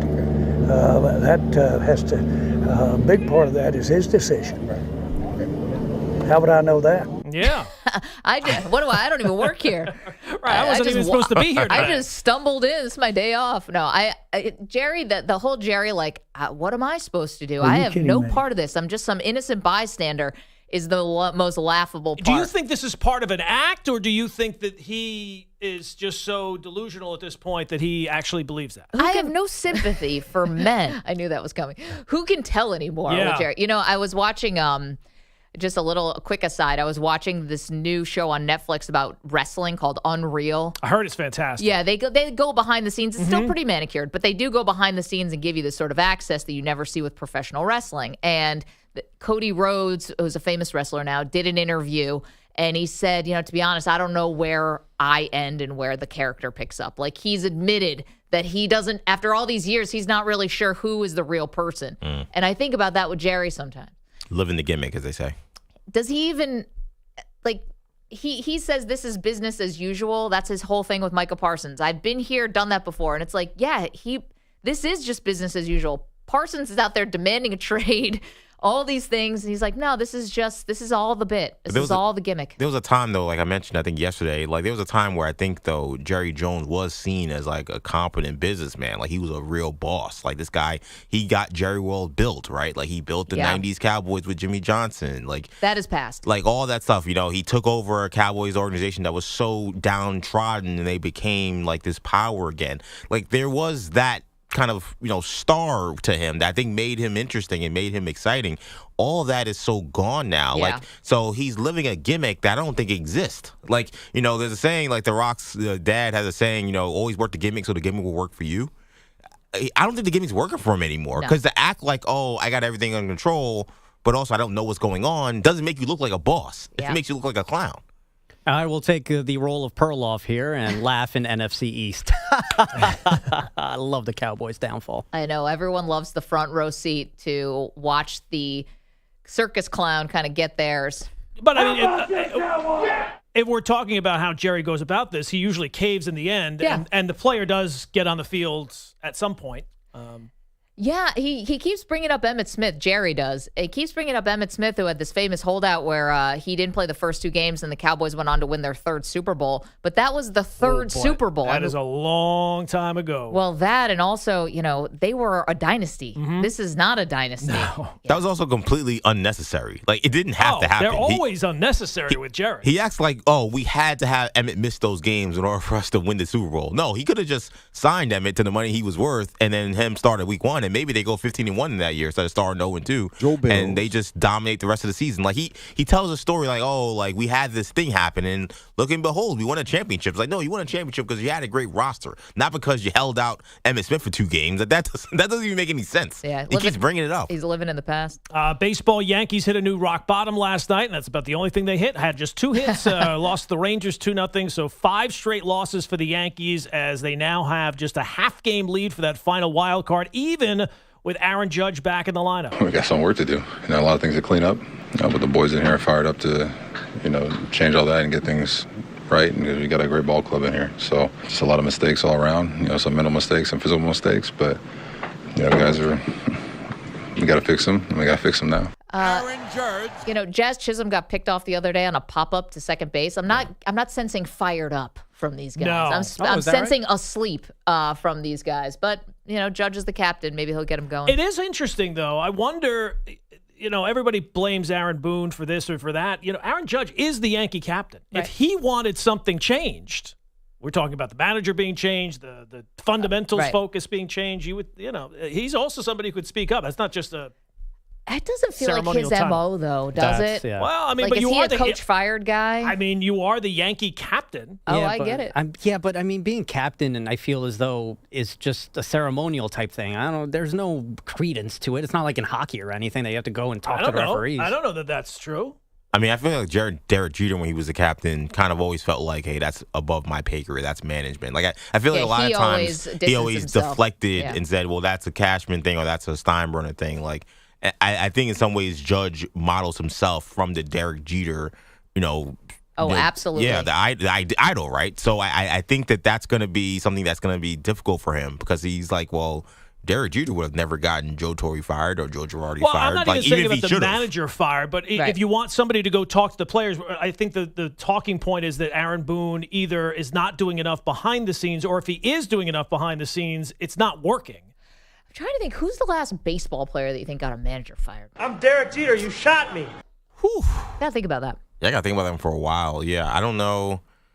It doesn't seem like it happens all that often. Like a player who has such a bad relationship with a manager that I mean, Jim Leland was like he's gonna fight Barry Bonds, and he never got fired. Yeah, that was back in the 80s. I think there's been like clubhouse mutinies, 90s. kind of, but I don't know about one guy. We got to think about that. Anyway, back to you, Gordon. EJ decided not to go with Wemby for his box office athlete. And looking at the polls in the last hour, maybe he should have.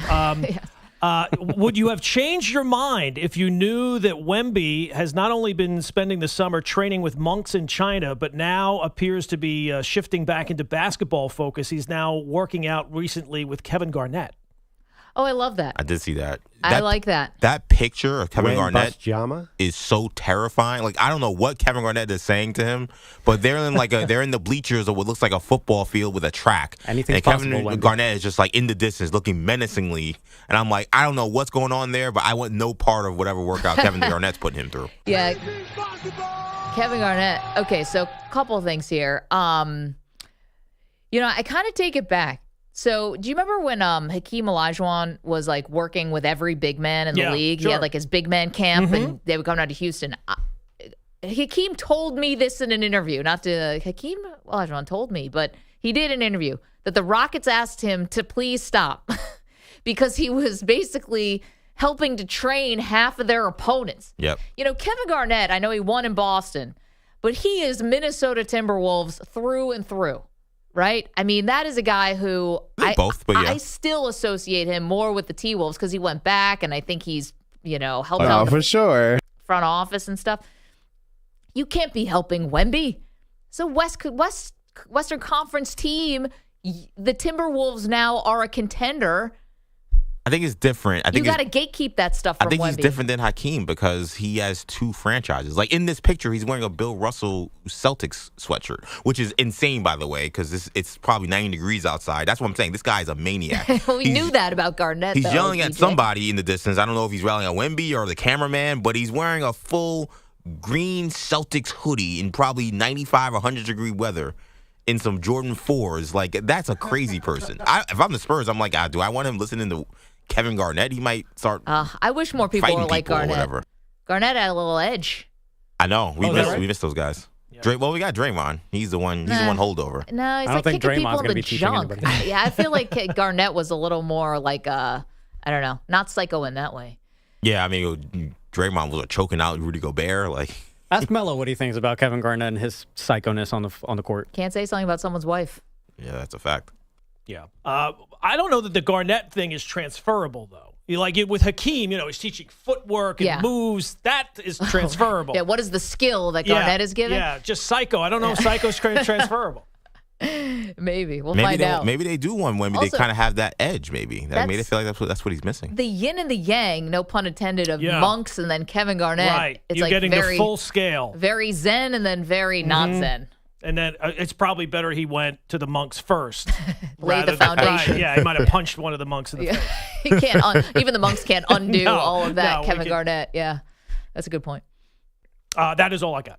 That's a lot. Okay. Thank you for that.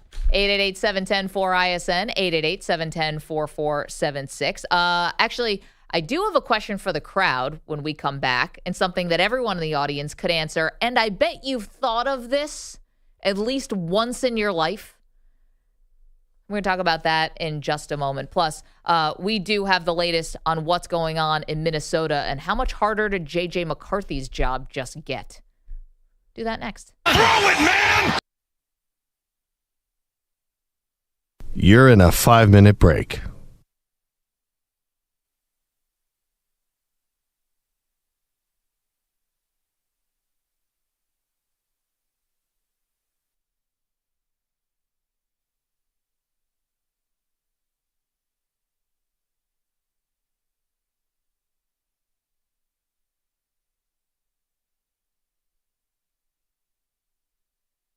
Four minutes, 30 seconds remaining.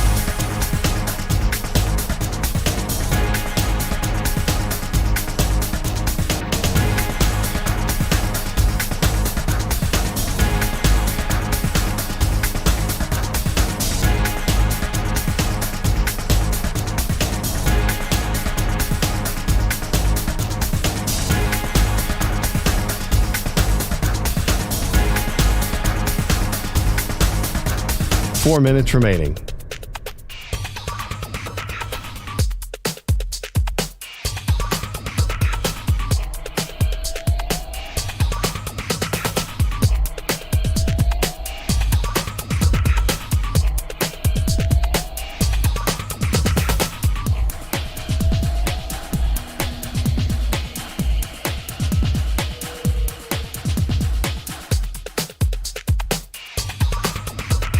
3 minutes, 30 seconds remaining.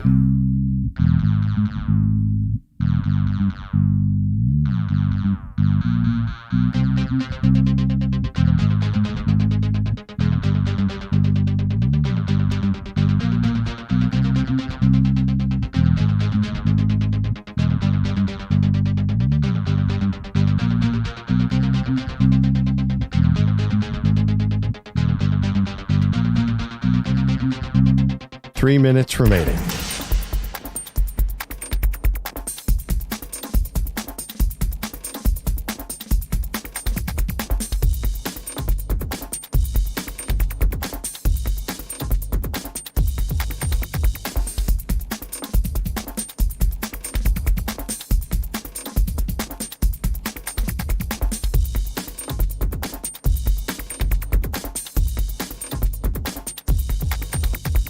Two minutes, 30 seconds remaining.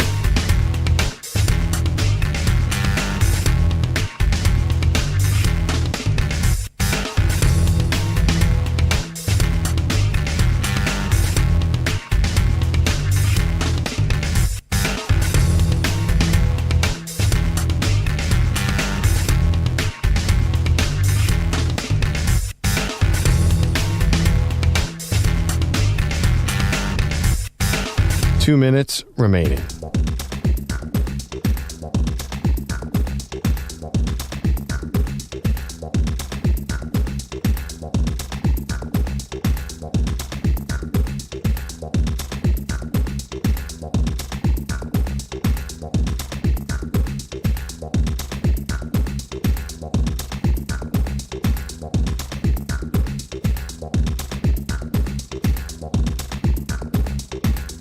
One minute, 30 seconds remaining.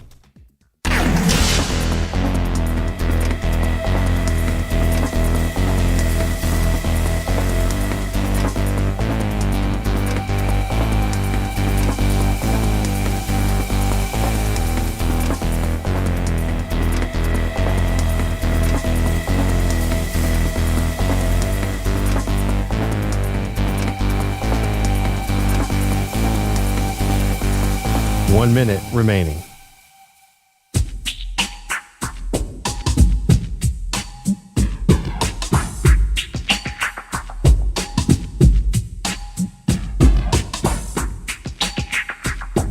.45 seconds remaining.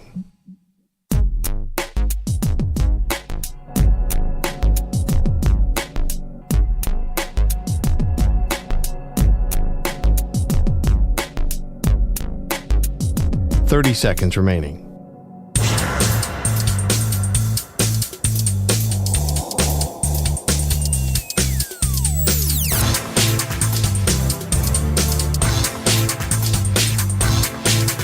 .15 seconds.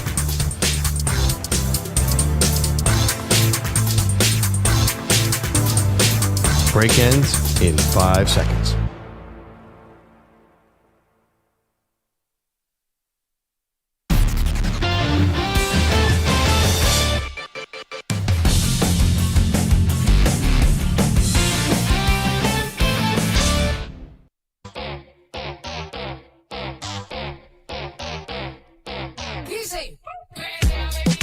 Welcome back to the Maggie Perloff Show. Okay, so Gordon Damer is still here. I've got a couple questions for you and one for the audience. A couple hours ago, I'm not trying to put you on the spot. You're doing updates today for Bogush. Mentioned Jordan Addison serving 3-game suspension, got a DUI. It was called a wet DUI? Wet reckless. Wet reckless. Yeah. Which kind of sounds like something on spring break. Yeah, it doesn't sound, it almost sounds like a movie, right? Wet reckless. Yeah, from the 80s. A Paul Thomas Anderson movie. No, do we figure out what that was? It's bad. We know that. It's just they don't have enough. They didn't feel like they had enough evidence to get a conviction at trial. So it's a plea bargain term that they use. It's porn.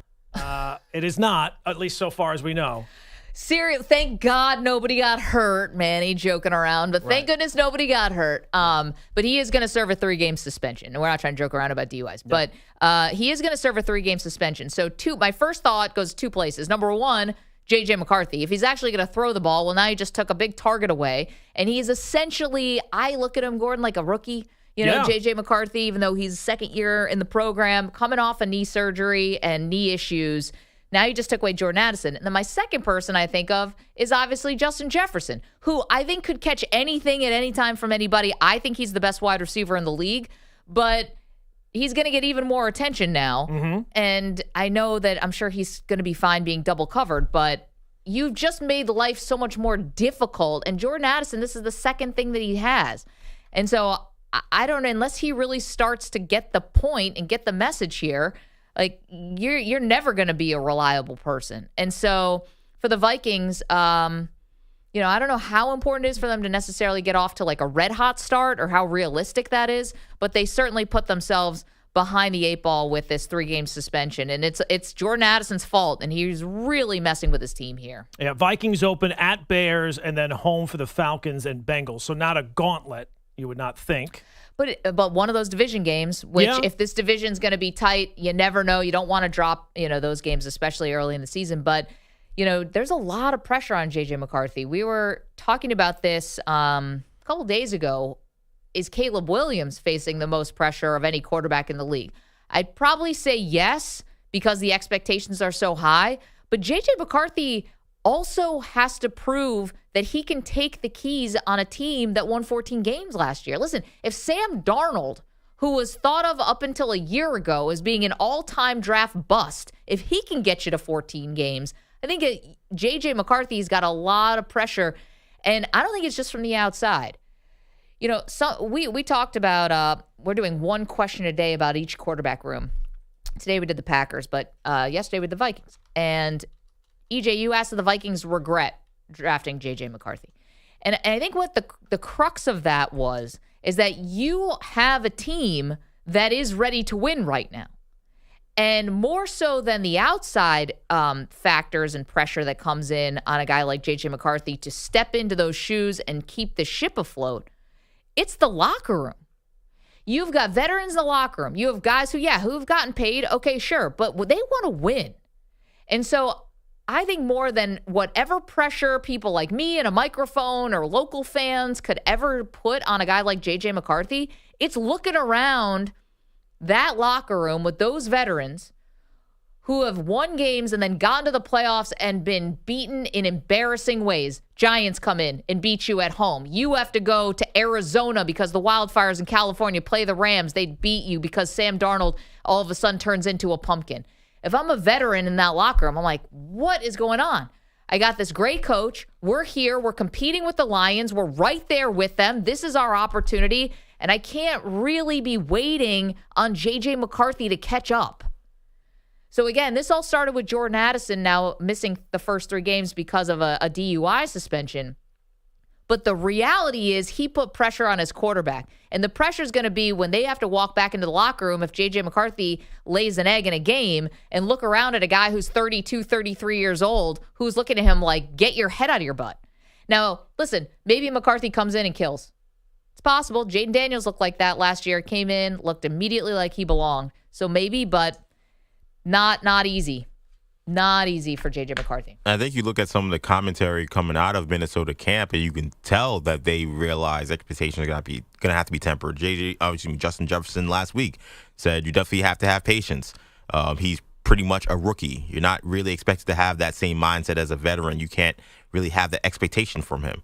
So, that's a direct quote from Justin Jefferson, who's catching balls from McCarthy, basically telling you right there, hey, listen, whatever you think we're supposed to be, you might have to slow your roll at least to start this season because we are dealing with a first-year player. Well, and also, that really sounds really nice and patient to say on August 5th or 6th. If it's coming off of a devastating loss to the, who'd you say, Falcons is one of the first teams they played? Bears is one, too. Ugh, that's not going to be as fun. And the words are not going to be that patient, fair or unfair for McCarthy. So that's a little what's going on in Minnesota. Have a question that I thought at one point or another, anyone who's listening to the sound of my voice has thought of this. Because people say it to me. I'm sure they've said it to you. I wish I had your job. Or I think I could do this. I think I could be a sports talk radio show host. I think a lot of people believe they can do it. It's not easy, but I encourage everyone to try because it's a lot of fun. Now, I do that with people I see on TV. I look at people on TV, and some are making huge money. I'm not talking about ESPN or other sports. I'm talking about non-sports. And I think, I could do that job. I could do that job, and I would be great at it. I ask you, if you could switch places with anyone on television, who would it be? And again, I'm going to take sports out of it because I've done a lot of sports on TV. I'm not talking like I want to go sit in for Stephen A. Not that. I've got 2 answers of mine. I'll let you guys do yours. I think I could be Kelly Ripa in a different life. Really?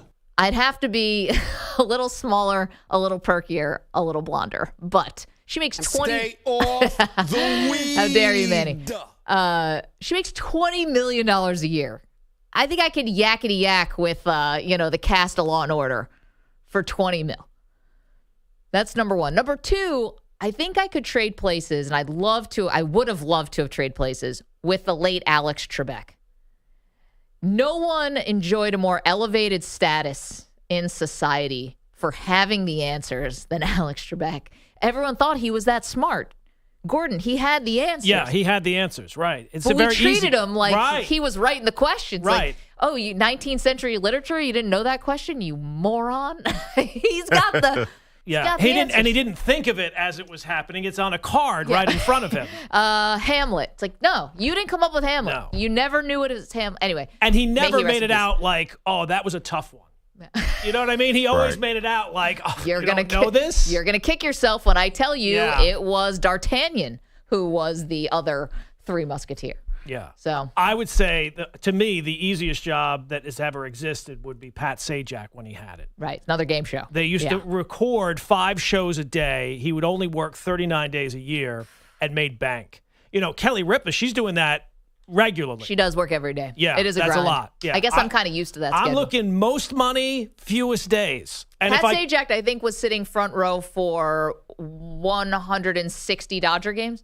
Something like that. He was not missing much time. He could work those things out to, get the holiday version in July. Those 39 days that he worked, he squeezed a lot into. And if I couldn't do that, I think I could do Vanna's job. That I'm confident. I could just hit a button and have the letter turn. Yeah. Although spelling sometimes is not always my strong suit. So. Do you look like Vanna in evening wear? No, I do not. Yeah. You're out. I mean, if we're dreaming, Yeah, no, it's a good gig. Really good gig. Mm-hmm. If you guys could trade places with anyone on TV, non-sports. Yeah, because sports, I was going to say, like, Wally Zerback, so I could just be on Knicks postgame every day, just yelling about the Knicks. So it's not sports. The 2 people that came to mind, one was Maverick Carter. But he's not on TV. Oh, I guess he's got the shop. Yeah, so you're on the shop with LeBron's LeBron. Guy. And he's also like kind of a TV mogul-ish guy too. So I'm also cutting business deals. So you don't have to be on camera all the time, and you're also making a lot of money. So I like Maverick Carter's deal. But then the other guy... Feels like a lot of work. I don't know. Is it a lot of work to just make pitches and make people write pitches to... I don't know. It doesn't seem like that bad. Yeah, you have to follow up on those things. ChatGPT could probably write But I'm a big rap fan, so the second one would probably be like Joe Budden. Like if I got to host like a podcast where I could just talk about like human life and rap all day and do that twice a week. How much money is he making out of that, though? Apparently he's making $20 million a year now with the Patreon deal. Wow. Okay, Manny, you could trade places with anyone on TV. Everyone that I'm thinking of is sports. I don't have anybody. Like Mike Breen, I would love to have his life. I kind of want to be Pat McAfee. There's just endless amounts of people that I kind of want, but they're all related to sports. Okay, but these guys also are working insanely hard. We have our joke about Pat McAfee that they cloned him long ago so that he could be in all these different places at once. I think Gordon and I have the better option here, which is just, a lot of money. If you get on TV, you're going to make a lot of money. I just want to have fun. Al Roker, that's a good one. Yeah, I just want to have a lot of fun. Up early, though. I'm not sure if I'll have fun hosting, like, Wheel of Fortune. You don't think so? I don't think I would. Not me. Price is Right is different, though. The money would be great, and it's not a lot of work, but I feel like those 39 days, I'd be like, okay. Oh, no, you might hate those 39 days. Those 39 days are going to be jam-packed, and there's only so many funny quips you could have at one time, but it's only 39 days. Yeah, that's also the challenge. Maybe, again, sports. Jeff Teague, I mean, he has a podcast that's starting to rise up, and he just does not care at all about what he says. I know, but he had to put in all those years running laps. Yeah, you have to be an NBA player, though. That's a problem. Yeah. Oh, that's a problem? No, but have you ever seen those guys' feet? I'm sorry I pigeonholed myself into just liking sports. That the only people I can think of are sports people. I know. How dare you be so one-dimensional? Ugh, that's what my ex-girlfriend says. And that's where we're going to leave it. Thank you, EJ Stewart. Thank you, Manny Rodriguez. Gordon Damer, thank you. Andrew Kaplan. Thanks to Alan Siegel, who joined us. Talk about his book about The Simpsons, if you're into that kind of thing, which we all are. We'll see you tomorrow. I'm sure we'll have more updates on Micah Parsons. Maggie Perloff Show. He was a player.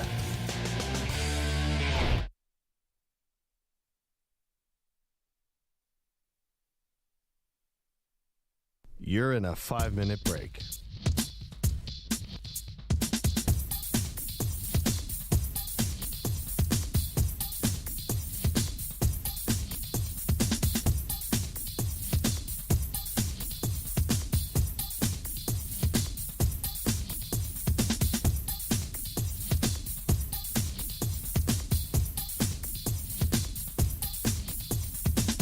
Four minutes, 30 seconds remaining.